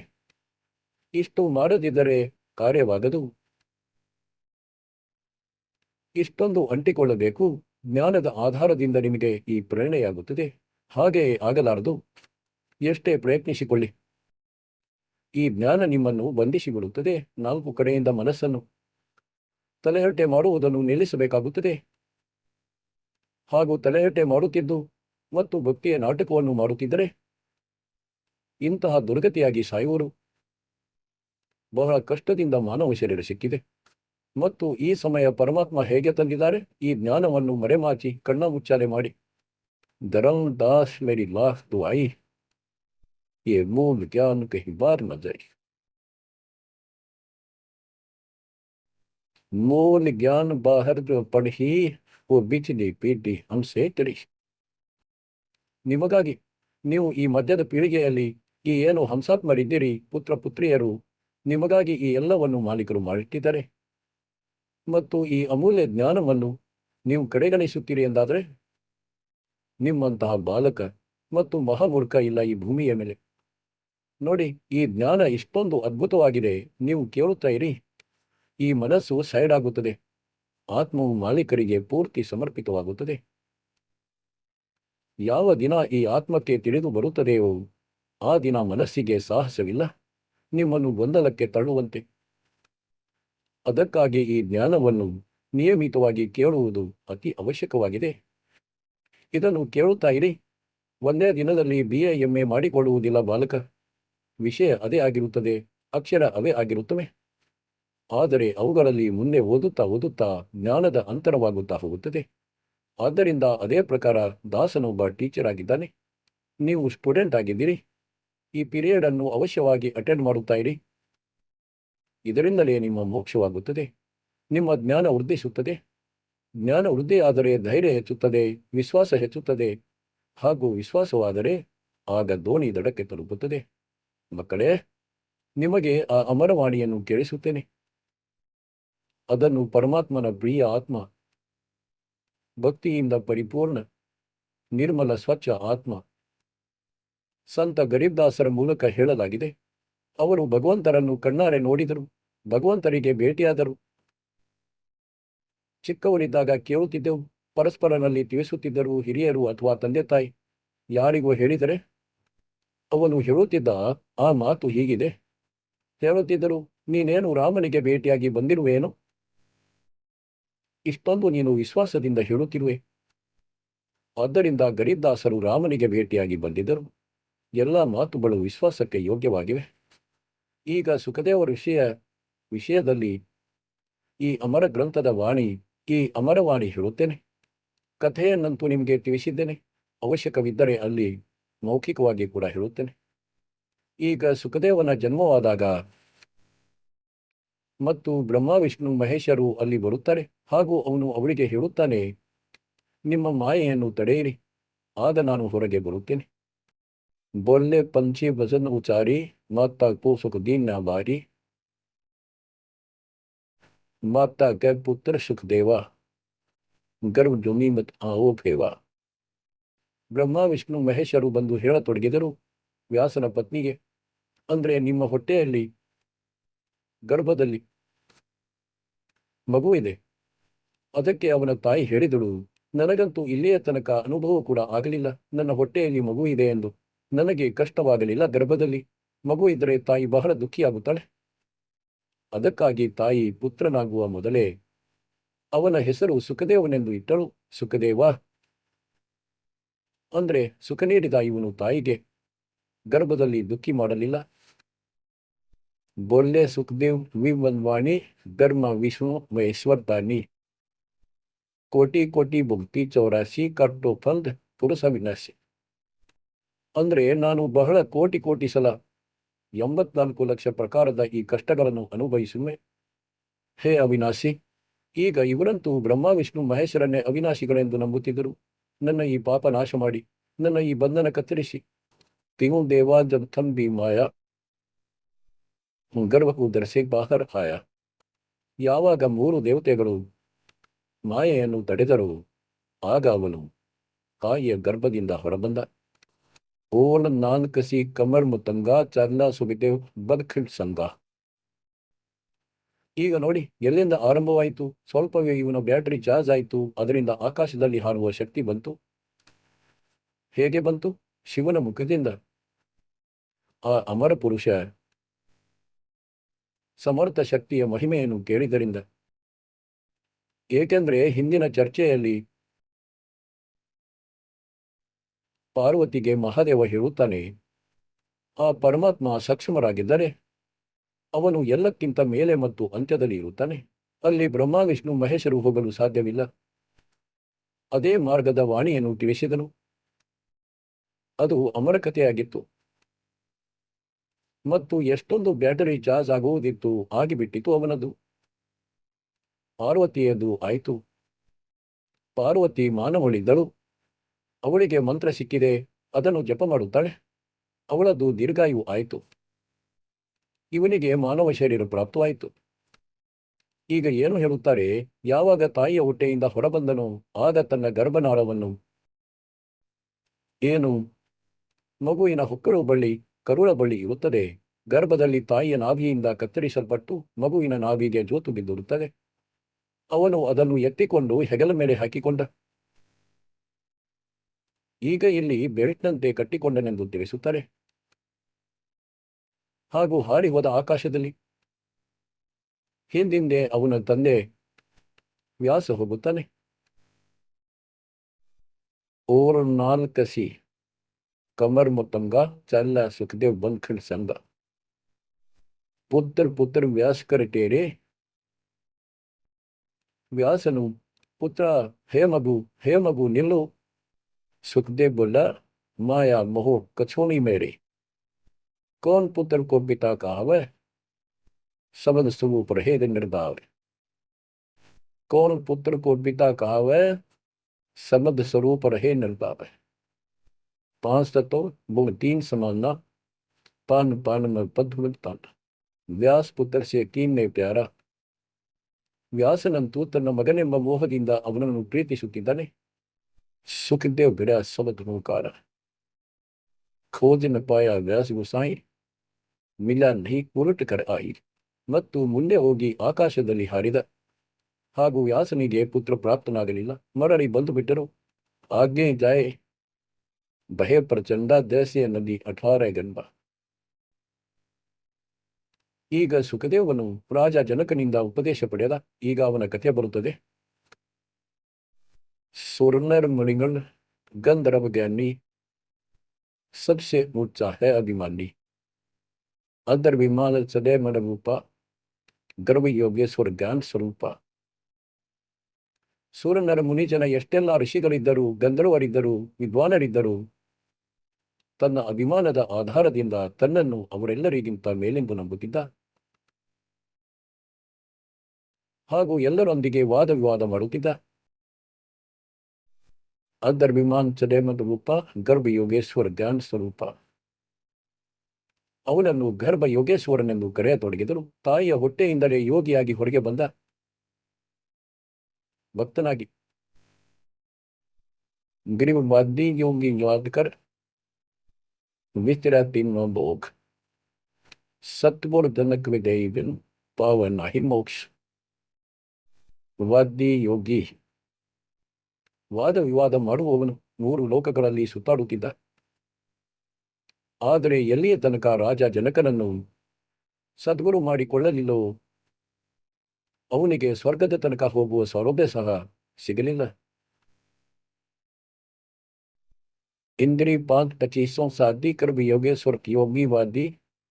इंद्रिय 5 25 साधी धर्म योगेश्वर योगी वादी. अहो अग्नि वाहु व्याधि बंधन बहु भारी सुखदेव जीत्या हुंबा हारी. अहो अग्नि हृदय प्रकाशा ज्ञान ध्यान जल जुवासा कोटि ज्ञान सुरपति सत्संगा जाय अहिला की नासंगा. अहो अग्नि कहते बोराए सुखदेव योगी इंद्र डगाए. सुखदेव कह तो मान गनेरा सुरपति लुब्ध ಕಾಮ ಬಲ್ಖೇರ. ಇದು ವಾಣಿಯಾಗಿದೆ. ಇವುಗಳಲ್ಲಿ ನಾವು ನಮ್ಮ ಕೆಲಸವನ್ನು ಅರ್ಥೈಸಿ ತಿಳಿಯೋಣ. ಹೇಗೆಂದ್ರೆ ನಿಮಗೆ ತಿಳಿಸಿದೆ ಮೌಖಿಕ ಕಥೆಯಲ್ಲಿ. ಸುಖದೇವ್ ಋಷಿಗೆ ಮೇಲೆ ಎಲ್ಲರೂ ತಿಳಿಸಿದರು, ಸಮಜಾಯಿಸಿದರು. ಹಾಗಾಗಿ ಆ ಚರ್ಚೆ ಗರೀಬ್ದಾಸರು ಬಹಳ ಪ್ರಿಯ ರೂಪದಿಂದ ಮತ್ತು ವಿಶಿಷ್ಟ ರೂಪದಿಂದ ಮಾಡಿದ್ದಾರೆ. ಸುಖದೇವ್ ಕಲ್ಪ್ ವೃಕ್ಷ ಕಿ ಛಾಯಿ ಜನಕ್ ವಿದೇಹಿ ಕರ ಗುರುಮಾಯಿ. ಜನಕ್ ಬಡ अक सुखदेव योगी 10 सहस रानी रस भोगी. सुखदेव बोले ज्ञान विवेका हम स्त्री का मुख में देखा. हम है गर्भजमी से नारा ज्ञान कड़क इंद्री प्रहारा. कैसे शीस निमाऊं जाई जनक विदेही राजा बाई. ಈಗ ಈ ಮಾತು ಅವನಿಗೆ ಅಡ್ಡಿಯಾಯಿತು. ಅಭಿಮಾನ ಅಹಂಕಾರ ಅಡ್ಡಪಡಿಸಿತು. ನಾನು ಬಾಲ ಬ್ರಹ್ಮಚಾರಿ ಮತ್ತು ಜನ್ಮದಿಂದ ಸಿದ್ಧಿಗಳು. ಇವರಿಗೆ ಒಂದು ಸಿದ್ಧಿ ಸಿಕ್ಕರೆ ಎದೆ ತಟ್ಟುತ್ತಾ ಹೆಮ್ಮೆಯಿಂದ ಅರಿಯುತ್ತಾರೆ ಇವರು. ಹಾಗೂ ಗರೀಬ್ದಾಸರು ಹೇಳುತ್ತಾರೆ, ಒಂದು ಸಿದ್ಧಿ ಗೊತ್ತಿಲ್ಲ ಎಷ್ಟು ದಿನ ತಪಸಾದಿಗಳನ್ನು ಮಾಡಿದಾಗ ಪ್ರಾಪ್ತವಾಗುತ್ತದೆ. ಅದರಿಂದಲೇ ಇವು ಹೆಮ್ಮೆಯಿಂದ ಅಲೆಯುತ್ತಾರೆ. ಗರೀಬ್ದಾಸರು ಹೇಳುತ್ತಾರೆ, ನಮ್ಮ ಈ ಮಂತ್ರವೇನು ನಿಮಗೆ ನೀಡಿದ್ದೇವೆ, सबक मैद न सिद्धि चौबीसा, हंस में छोड़े विश्व वीसा। किन 24 को ನಾ ಮಂಜಾವ ಸೋ ಹಂಸ ಸತ್ಲೋಕ್ ಸದಾವ. ಈ 24 ಸಹ ಇಚ್ಛಿಸಬಾರದು. ಅವನಂತೂ ಒಂದರಿಂದಲೇ ಗರ್ವ ಪಡುತ್ತಿದ್ದ. एक सिद्धि आकाश से उड़ जाई, एक सिद्धि जल पैर न लाई। एक सिद्धि कुछ खावा न पीवा, एक सिद्धि जो ಬೋಮ್ ಚುಮ್ಕಿಂಗ್. ಈ ತರಹದ 24 ಸಿದ್ಧಿಗಳನ್ನು ತಿಳಿಸಿದ್ದಾರೆ. ಈಗ ಅವನು ಹೇಳುತ್ತಾನೆ, ನಾನು ಬಾಲ ಬ್ರಹ್ಮಚಾರಿ ಯೋಗಿ ಸಾಧಕನು ಮತ್ತು ರಾಜ ಜನಕರಂತೂ 10,000 ರಾಣಿಗಳ ಜೊತೆ ಮದುವೆಯಾಗಿದ್ದಾನೆ. ಜನಕ್ ಬಡ ಸುಖದೇ ಯೋಗಿ. ಸುಖದೇವನು ಹೇಳುತ್ತಾನೆ, ನಾನು ದೊಡ್ಡವನೋ ರಾಜ ಜನಕನೋ, ಅವನಂತೂ 10,000 ರಾಣಿಯರನ್ನು ಇರಿಸಿಕೊಂಡಿದ್ದಾನೆ. ಸುಖದೇವ್ ಬೋಲೆ ಜ್ಞಾನ ವಿವೇಕ, ಹಮ್ ಸ್ತ್ರೀ ಕಾ ರೂಪ ಹಿ देखा, हम है गर्भ चुन्नी से नारा, ज्ञान खड़क इंद्रिय प्रहार, कैसे शीस नमाऊं जाई, ರಾಜ ಜನಕ್ ವಿದೇಹಿ ಮಾಯಿ. ರಾಜ ಜನಕನು ವಿಧೇಹಿಯಾಗಿದ್ದಾನೆ. ರಾಜ ಜನಕನೇನಿದ್ದಾನೆ ಅವನು ಹೀಗೀಗೆ ಇರುವನು. ನಾನು ಬ್ರಾಹ್ಮಣ ಋಷಿ. ಏಕೆಂದರೆ ಬ್ರಾಹ್ಮಣರದಂತೂ ನಮ್ಮ ಮುಂದಿನ ಮಾತಾಗಿದೆ. ಚಿಕ್ಕ ಬಾಲಕನಾಗಿದ್ದರೆ ಅಜ್ಜ, ಪುಟ್ಟ ಬಾಲೆ ಇದ್ದರೆ ಅಜ್ಜಿ. ಇಲ್ಲಿಯೇ ತನಕ ಇಷ್ಟೊಂದು ಆದರವಿತ್ತು ಇವನದು. ಹಾಗೂ ಅದಕ್ಕಿಂತ ಬಹಳಷ್ಟು ಹಿಂದೆ ಹೋಗಿ ತ್ರೇತಾಯುಗದಲ್ಲಿ ಬ್ರಾಹ್ಮಣರನ್ನು ಒಬ್ಬ ದೇವರೂಪದಲ್ಲಿ ಪೂಜಿಸುತ್ತಿದ್ದರು. ಮತ್ತು ಒಂದಂತೂ ಋಷಿ ಹಾಗೂ ಮೇಲಿನಿಂದ ಯೋಗಿ ಅಂದರೆ ಬಾಲ ಬ್ರಹ್ಮಚಾರಿ ಮತ್ತು ಸಿದ್ಧಿ ಬಂದಿದೆ. ನಂತರ ಈತರೆ ಋಷಿಗಳು ಕೂಡ ಬಹಳಷ್ಟು ತಿಳಿಸಿದರು. ಹೇಗೆ ತಿಳಿಸಿದರು? ಹೀಗೆ ಹೇಳಿದ ಅವರಿಗೆ ತಿಳಿಸಿದ, ಕೈಸೆ ಶೀಶ್ ನಮಾವು ಜಾಯಿ, ರಾಜ ಜನಕ್ ವಿದೇಹಿ ಬಾಯಿ. ಪುಂಡರೀಕ ನಾರದ ಮುನಿವ್ಯಾಸ, ಪುಂಡರೀಕ ಋಷಿ, ನಾರದ ಋಷಿ, ಮುನಿ ಮತ್ತು ವ್ಯಾಸ ಸುಖದೇವನ ತಂದೆ. ಬ್ರಹ್ಮ ವಿಷ್ಣು ಮಹೇಶ್ ಉಪಾಸ, ಆಸನ್ ಆದರ್ ಅತಿ ಅಧಿಕಾರ, ಸುಖದೇವ್ ಸಕಲ್ ಮಹೇಶ್ವರತಾರ್. ಅಂದ್ರೆ ಆ ಚಿಕ್ಕ ಬಾಲಕನಲ್ಲಿ ಇಷ್ಟೊಂದು ಶಕ್ತಿ ಮತ್ತು ಜ್ಞಾನ ನೋಡಿ ಎಲ್ಲರೂ ಅವನ ಸತ್ಕಾರ ಮಾಡುತ್ತಿದ್ದರು ಮತ್ತು ಎಲ್ಲರಿಗಿಂತ ಉತ್ತಮನೆಂದು ನಂಬಲಾಗುತ್ತಿತ್ತು. ಸೌದಾ ಭವನ್ ಹೆರ ಪಲಮಾಹಿ, ಸುಖದೇವ್ ಸಮಾನ್ ದುರ್ಜಾ ನಾಯ್. ಸ್ವರ್ 3388 ಸುಖದೇವ್ ಕಿ ಸದ್ಕರೆ ಖವಾಸಿ. 33 ಕೋಟಿ ದೇವತೆಗಳು ಮತ್ತು 88,000 ಋಷಿಗಳು ಸಹ ಅವನಿಗೆ ಗೌರವ ನೀಡುತ್ತಿದ್ದರು. ವಶಿಷ್ಠ ವಿಶ್ವಾಮಿತ್ರ ಜ್ಞಾನಿ ಕಾಗ್ ಮುಸಲ್ ಕೋ ಪರ್ವಾಕ್.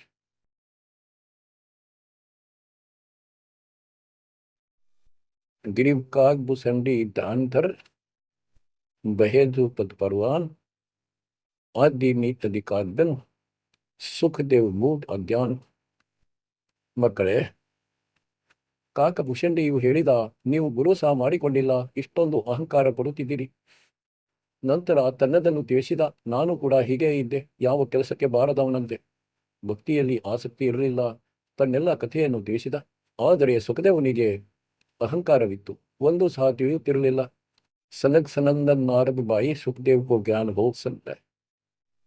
ಮತ್ತು ಹೇಳಿದರು, ನೀನು ಇಂತಹ ಮಾತನಾಡುತ್ತಿರುವೆ, ರಾಜ ಜನಕರನ್ನು ಹೇಗೆ ಗುರು ಮಾಡಿಕೊಳ್ಳಲಿ, ಹೇಗೆ ಅವರ ಚರಣಗಳ ಮೇಲೆ ತಲೆ ಇರಿಸಲಿ. ಮಕ್ಕಳೇ, ಇಲ್ಲೊಂದು ಎಕ್ಸಾಂಪಲ್ ನೀಡುತ್ತೇನೆ. ಹೇಗೆಂದ್ರೆ, ಈಗ ಭಾರತದ ಪ್ರಧಾನಮಂತ್ರಿ ಅಥವಾ ರಾಷ್ಟ್ರಪತಿಗೆ ರೋಗವಾದರೆ, ಕಾಯಿಲೆ ಯಾವುದೋ ರೋಗವಿದ್ದರೆ ಡಾಕ್ಟರ್ನಿಂದ ಔಷಧ ಪಡೆಯುತ್ತಾನೆ. ಡಾಕ್ಟರ್ ಹೇಳುತ್ತಾನೆ, ಹೀಗೆ ಮಲಗು, ಅಡ್ಡ ಮಲಗು, ನೇರವಾಗಿ ಮಲಗು, ಮಗಲು ಬದಲಿಸು ಹಾಗೂ ಚೆಕ್ ಮಾಡುತ್ತಾನೆ. ಅವರಿಂದ ಔಷಧಿ ಪಡೆಯುತ್ತಾನೆ, ತನ್ನ ರೋಗವನ್ನು ನಿವಾರಿಸಿಕೊಳ್ಳುತ್ತಾನೆ. ಹಾಗಾದರೆ ರಾಷ್ಟ್ರಪತಿಯ ಪದವಿ ನಾಶವಾಯಿತೇನು? ಏನು ಅವನ ಅಪಮಾನವಾಯಿತೆ? ಹಾಗಂತೂ ಗುರು ಒಬ್ಬ ಡಾಕ್ಟರ್ ಆಗಿರುತ್ತಾನೆ, ಒಬ್ಬ ವೈದ್ಯನಿರುತ್ತಾನೆ, ಈ ಜನ್ಮ ಮರಣದ ಔಷಧಿ ಹೊಂದಿರುತ್ತಾನೆ. ಇದರಲ್ಲಿ ಯಾರು ದೊಡ್ಡವನು ಚಿಕ್ಕವನು ಆಗಲಾರನು. ಇದರಿಂದ ಯಾವ ಪ್ರತಿಷ್ಠೆ ಕಡಿಮೆಯಾಗುವುದಿಲ್ಲ. ಯಾವ ಹೆಸರಾಂತ ಅಥವಾ ದೊಡ್ಡ ಅಧಿಕಾರಿ ಆಫೀಸರ್ಗಳು ಹೀಗೆ ಯೋಚಿಸುತ್ತಾರೆ, ಹೇಗೆ ಹೋಗಲಿ, ರಾಮ್ಪಾಲ್ನಂತೂ ಚಿಕ್ಕ ವ್ಯಕ್ತಿ ಮತ್ತು ನಾನು ದೊಡ್ಡ ಆಫೀಸರ್. ಈ ಸಮಸ್ಯೆ ಇವನ ಮುಂದಿತ್ತು ಸುಖದೇವನಿಗೆ. ಹಾಗಂತೂ ಡಾಕ್ಟರ್ನ ಬಳಿ ಹೋಗುವುದರಿಂದ ಇವನ ಅಪಮಾನ ಅಥವಾ ಗೌರವ ಕಡಿಮೆಯಾಗುವುದಿಲ್ಲ. ಈಗ ಒಂದು ಉದಾಹರಣೆ ನೀಡಿ ತಿಳಿಸಿದರು ಅವನಿಗೆ. ಸನಕ್ ಸನಂದನ್ ನಾರನ್ ಬಾಯಿ. ಸನಕ ಸನಂದನ್ ಇವರು ಬ್ರಹ್ಮನ 4 ಪುತ್ರರು. ಇವರು ವರದಾನ ಪಡೆದಿದ್ದಾರೆ. 5 ವರ್ಷದ ವಯಸ್ಸು ನಮ್ಮದಿರಲಿ, ನಮ್ಮೊಳಗೆ ಯಾವುದೇ ದೋಷ ಉತ್ಪನ್ನವಾಗದಿರಲೆಂದು. ದೊಡ್ಡವರಾಗುವುದರಿಂದ ವಿಕಾರಗಳು ಉಂಟಾಗುತ್ತವೆ. ಸುಖದೇವ್ ಕೋ ಜ್ಞಾನ ಬಹುತ್ ಸಮುದಾಯ. ಏನು ಉದಾಹರಣೆ ನೀಡಿದ್ದಾರೆ? ನಾರद को जीमर गुरु की ना, कहाँ ज्ञान में हो गया ही ना. बोले ब्रह्ಮ ವಿಷ್ಣು ಮಹೇಶ ಸುಖದೇವ್ನೇ ಜ್ಞಾನ ಪ್ರವೇಶ. ಯಾವಾಗ ಎಲ್ಲರಿಗೂ ಗೊತ್ತಾಯಿತು ಇವನು ಗುರುವರನ್ನು ಮಾಡಿಕೊಂಡಿಲ್ಲವೆಂದು, ಆಗ ಅವರಿಗೆ ತಿಳಿಸಲಾಯಿತು. ನೋಡು, ನಾರದ ಮುನಿಗಳು ಒಂದು ಸಲ ಒಬ್ಬ ಜೀಮರ್ ಅಂದ್ರೆ ಮೀನುಗಾರನನ್ನು ಗುರುಗಳನ್ನಾಗಿ ಮಾಡಿಕೊಂಡರು. ಹಾಗೂ ಅವನ ಯಾವ ಋಷಿ ಪದವಿ ನಾಶವಾಯಿತು, ಅವನ ಯಾವ ಅಪಮಾನವಾಯಿತು. ಏನು ಸಣ್ಣ ದೊಡ್ಡವರಾದ್ರೇನು, ಈ ಜೀಮರ್ ಯಾರಾಗಿದ್ದ ಇದನ್ನು ನಂತರ ತಿಳಿಸುವೆ. ಏಕೆಂದ್ರೆ ಪ್ರಸಂಗ ಬೇರೆಯದು ನಡೆಯುತ್ತಿದೆ. ಇವನು ಮೀನುಗಾರನಾಗಿದ್ದ ಮೊದಲು, ನಂತರ ಭಕ್ತನಾದ. ಒಂದು ಘಟನೆ ಘಟಿಸಿತು, ಈಗ ಮುಂದೆ ತಿಳಿಸುತ್ತೇನೆ. ಬೋಲೆ ಬ್ರಹ್ಮ ವಿಷ್ಣು ಮಹೇಶ ಸುಖದೇವ್ನೇ ಜ್ಞಾನ ಪ್ರವೇಶ. चीना नहीं पुरुष अविनाशी सुखदेव गर्भ जुनी के वासी.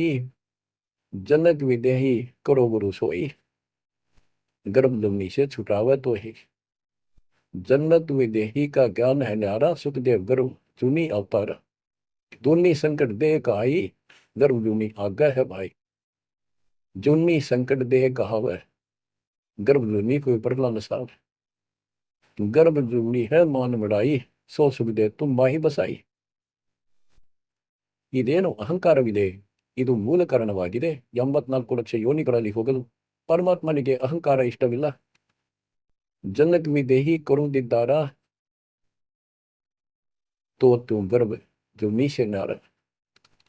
पिंड ब्रह्मंड दो हैं जुनी, इच्छा बीज सुखदेव मुनि. सौदे भवन फेरे पुलमाही, उड़ा फेरे पक्षी की नाई. ಅವನಿಗೆ ತಿಳಿಸಿದರು, ಈ ಶರೀರವೇನಿದೆ ಇದು ಸಹ ಒಂದು ಯೋನಿಯ ಸಂಕಟ. ಈ ಬ್ರಹ್ಮಾಂಡದಲ್ಲಿ ನೀನು ಅಲೆದಾಡುತ್ತಿರುವೆ, ಆಕಾಶದಲ್ಲಿ ಹಾರಿ ಹೋಗುತ್ತಿರುವೆ, ಇದು ಕೂಡ ಯೋನಿ. ಇದರ ಹೊರಗೆ ಹೋಗದೆ ಮೋಕ್ಷವಿಲ್ಲ. ಚೌದ ಭವನ್ ಫೆರೆ ಪುಲ್ಮಾಹಿ ಉಡಾ ಫೆರೆ ಪಕ್ಷಿ ಕಿ ನಾಯಿ. ಪಕ್ಷಿಗಳಂತೆ ಹಾರುತ್ತಾ ಅಲೆಯುತ್ತಿರುವೆ, ಇದರಿಂದ ಏನು ಮೋಕ್ಷವಾಗುತ್ತದೇನು? ಇದನ್ನು ಮೋಕ್ಷವೆಂದು ನಂಬುತ್ತಿದೆಯಾ? ತಪ್ಕ ತೇಜ್ ಜ್ಞಾನ ಅಸ್ವಾರ, ಪಾಯ ನಹಿ ಮುಕ್ತಿ ದ್ವಾರ. ಸುಖದೇವ್ ಜ್ಞಾನ ಧ್ಯಾನ ತಪ್ ಹೀನ, ಜಬಲ್ ರಾಜ ಗುರು ನೀಕೀನ. ಎಲ್ಲಿಯ ತನಕ ರಾಜ ಜನಕನನ್ನು ಗುರು ಮಾಡಿಕೊಂಡಿಲ್ಲವೋ ಅಲ್ಲಿಯ ತನಕ ನಯ ಪೈಸೆಯ ಜ್ಞಾನವಿರಲಿಲ್ಲ. ಗಿರಿರಾಜ ಯೋಗಿ ಜನಕ ಹೈ, ತೀನ ಲೋಕ ತತ್ಸಾರ. ಮೇರ್ ಕರೆ ಗುರುದೇವ ಜಬ, ಸುಖದೇವ ಪುತ್ರ ಪೌರು.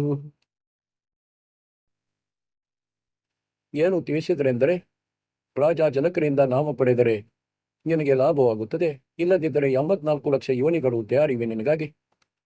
ಈಗ ಸುಖದೇವ ಋಷಿಗೆ ತಿಳಿಸಲಾಗುತ್ತಿದೆ, ಆಕಾಶದಲ್ಲಿ ಪಕ್ಷಿಯಂತೆ ಹಾರುವುದು ಮೋಕ್ಷವಲ್ಲ. ಎಲ್ಲರೂ ತಿಳಿಸಿದರು, ಜೈಸೆ ಗಂಗ್ ಅಂಗ ಪರ ಛಾರೆ, ತುಮರಾ ಮೋಕ್ಷ ಜನಕ್ಕೆ ದ್ವಾರೆ. ಜೈಸೆ ಗಂಗ್ ಅಂಗ ಪರ ಛಾರೆ, ತುಮರಾ ಮೋಕ್ಷ ಜನಕ್ಕೆ ದ್ವಾರೆ. ಮಾನ್ಯ ವಚನ ಕಲ್ಪನಾ ಸಾಡಿ, ಸುಖದೇವ್ ಲಗಿ ಲಗಂತ ಗಾಡಿ. ಯಾವಾಗ ಎಲ್ಲರೂ ಒಂದೇ ರಾಗದಲ್ಲಿ ಹೇಳಿದರು, ಗುರುವಿನ ಹೊರತು ಭಕ್ತಿಯಾಗುವುದಿಲ್ಲ. ಹೇಗೆಂದ್ರೆ, ಗಂಗೆಯು ಒಂದು ನಿರ್ಮಲ ಜಲವಾಗಿದೆ, ಅದರಿಂದ ಶರೀರ ಸ್ವಚ್ಛವಾಗಿ ಬಿಡುತ್ತದೆ. ಶೀತಲ ಜಲವಾಗಿದೆ, ಆನಂದ ಬರುತ್ತದೆ ಬೇಸಿಗೆಯಲ್ಲಿ. ಅದೇ ರೀತಿ ನಿಮ್ಮೊಳಗಿರುವ ಮೈಲಿಗೆ ರಾಜ ಜನಕರನ್ನು ಗುರು ಮಾಡಿಕೊಳ್ಳುವುದರಿಂದಲೇ ಸ್ವಚ್ಛವಾಗುತ್ತದೆ. ಅಂದ್ರೆ ನಿಮಗೆ ಜ್ಞಾನ ಪ್ರಾಪ್ತವಾಗುತ್ತದೆ. ತುಮ್ಮನ್ನ ವಚನ ಕಲ್ಪನಾ ಸಾಡಿ, ತನ್ನದೇನು ಮನಸ್ಸಿನ ವಿಚಾರವಾಗಿತ್ತು, ಅಹಂಕಾರವಿತ್ತು, ಅದನ್ನು ಬಿಟ್ಟು ಬಿಟ್ಟನು. ಸುಖದೇವ್ ಲಗಿ ಲಗನ್ ಜಬ್ ಗಾಟಿ. ಅಂದ್ರೆ ಗುರು ಮಾಡಿಕೊಳ್ಳುವ ಹಂಬಲವಾಯಿತು, ತುಡಿತ ಉಂಟಾಯಿತು. ಸುಖದೇವ್ ಛೋಡಿ ಮಾನ್ ಬಡಾಯಿ, जनक विदेही किया गुम जाए. अगर उलेड हमाम चढ़ाया, राजा जनक नहान को आया. 10 सेंस में जो पटरानी करे खवासी जल हर पानी. ಜಲ ಅಂಗಿಕ್ಕಿ ಬಳತಿಸ್ಮೀಚೆ ರಾಜ ರಾಣಿ ಪರ್ಮಲಿಸಿಚ್ಚೆ. ಗುರು ಮಾಡಿಕೊಡಲು ರಾಜ ಜನಕರ ಬಳಿ ಹೋದ. ಅದಕ್ಕೆ ರಾಜ ಜನಕನು ಅವರಿಗಾಗಿ ಒಂದು ಆಸನದ ವ್ಯವಸ್ಥೆ ಮಾಡಿಸಿದ. ಋಷಿಗಳು ಬಂದಿದ್ದಾರೆ, ಬಹಳ ಅಹೋ ಸೌಭಾಗ್ಯ ನಮ್ಮದು, ನಮಗೆ ಬೆಳ್ಳಂಬೆಳಗ್ಗೆ ಬ್ರಾಹ್ಮಣರ ದರ್ಶನವಾಯಿತು ಮತ್ತು ಆಸನ ಹಾಕಲಾಯಿತು. ಆಸನದ ಮೇಲೆ ಕೂರಲಿಲ್ಲ, ಕೆಳಗೆ ಕುಳಿತ ನೆಲದ ಮೇಲೆ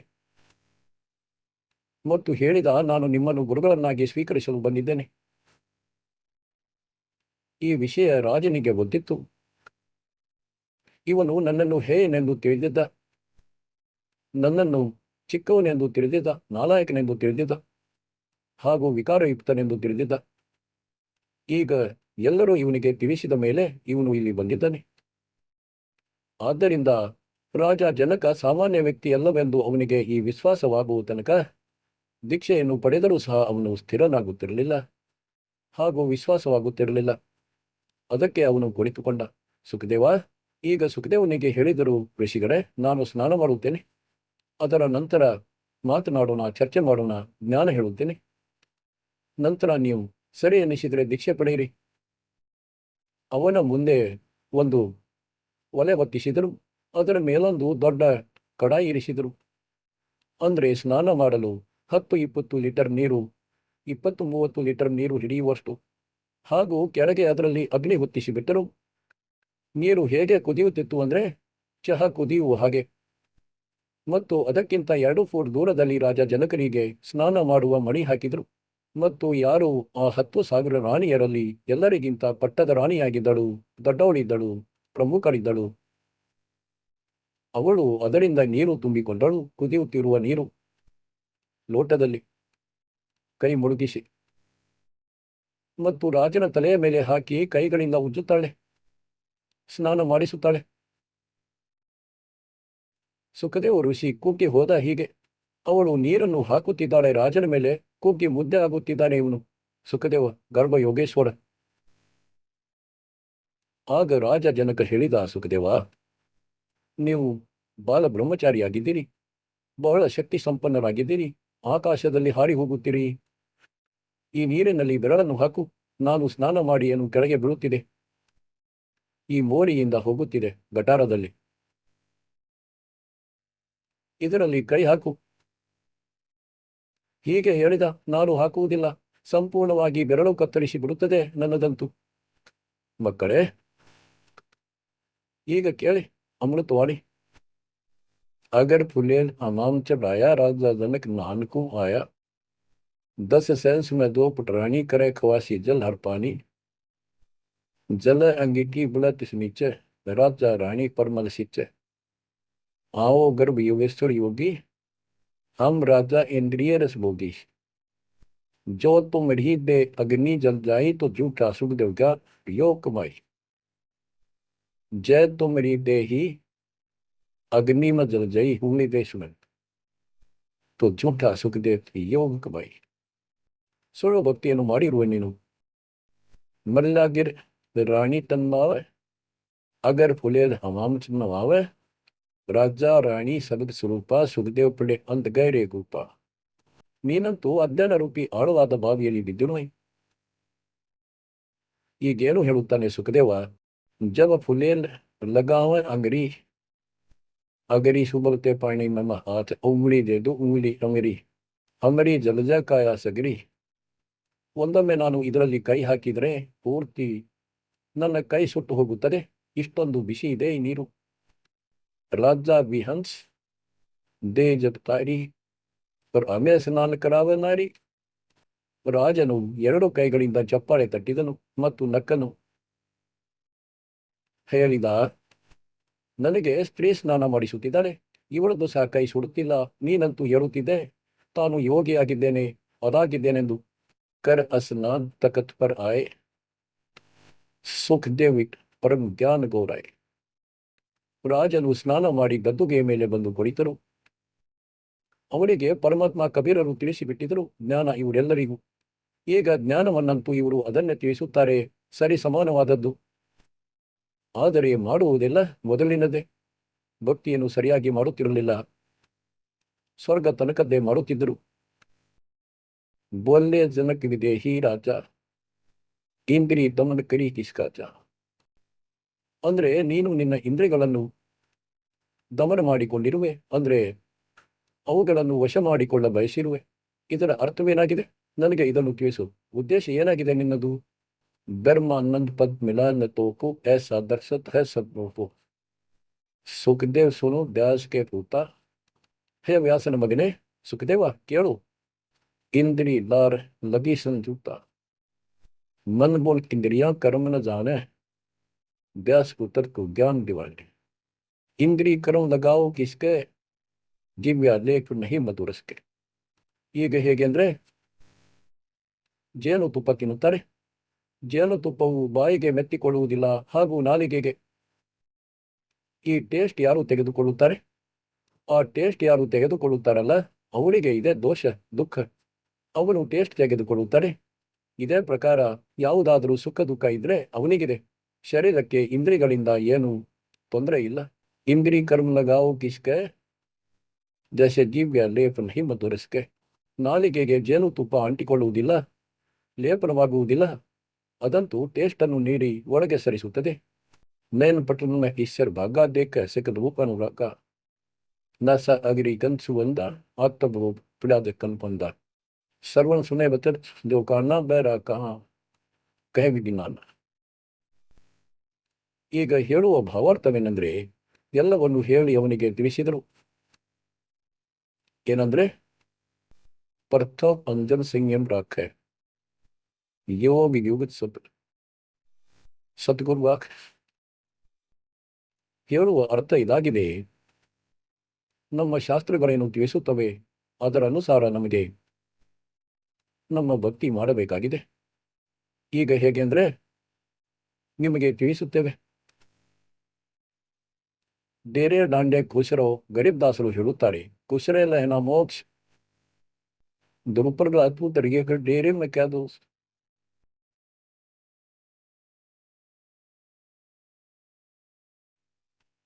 ಈಗೇನು ತಿಳಿಸುತ್ತಾರೆ, ನೀವೇನು ಸಾಧನೆಗಳನ್ನು ಮಾಡಿರುವಿರಿ ಅವು ಹೀಗಿವೆ ಕೇಳಿ. कि तुम खेलत कुल बनत जाना, ईश्वर पद करना ही धन. जैसे चंदन सर्प लिपटाई, शीतल तन विष नहीं जाए.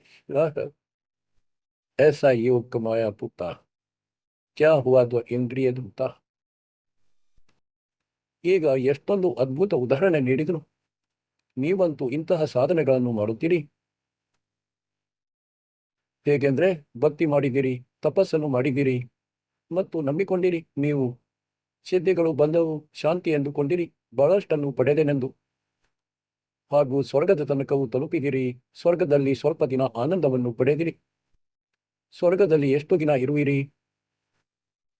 ಇಲ್ಲೊಂದು ಅದ್ಭುತವಾದ ಉದಾಹರಣೆ ನೀಡಿದ್ದಾರೆ. ಏನಂದ್ರೆ, ಜೈಸೆ ಚಂದನ್ ಸರ್ಪ್ ಲಿಪ್ಟಾಯಿ, ಶೀತಲ್ ತನ್ ಭಯ ವಿಷ್ಣೈ ಜಾಯಿ. ಹೊಯ್ ಹೊಯ್. ಹೇಗೆ ಸರ್ಪಗಳಿರುತ್ತವಲ್ಲ, ನಾಗ ಹಾವುಗಳು, ಯಾವಾಗ ಶಕೆ ಹೆಚ್ಚಾಗುತ್ತದೆ ಆಗ ಶ್ರೀಗಂಧದ ಮರಕ್ಕೆ ಸುತ್ತಿಕೊಳ್ಳುತ್ತವೆ. ಏಕೆಂದ್ರೆ ಅದು ಶೀತಲತೆಯನ್ನು ನೀಡುತ್ತದೆ, ತಂಪಾಗಿರುತ್ತದೆ ಶ್ರೀಗಂಧ. ಅದರಿಂದ ಅದಕ್ಕೆ ನೆಮ್ಮದಿ ಸಿಗುತ್ತದೆ ಶಕೆಯಿಂದ. ಹಾಗೂ ಶಕೆ ಅದರೊಳಗೆ ಏನು ವಿಷವಿದೆ ಅದರ ಕಾರಣದಿಂದ.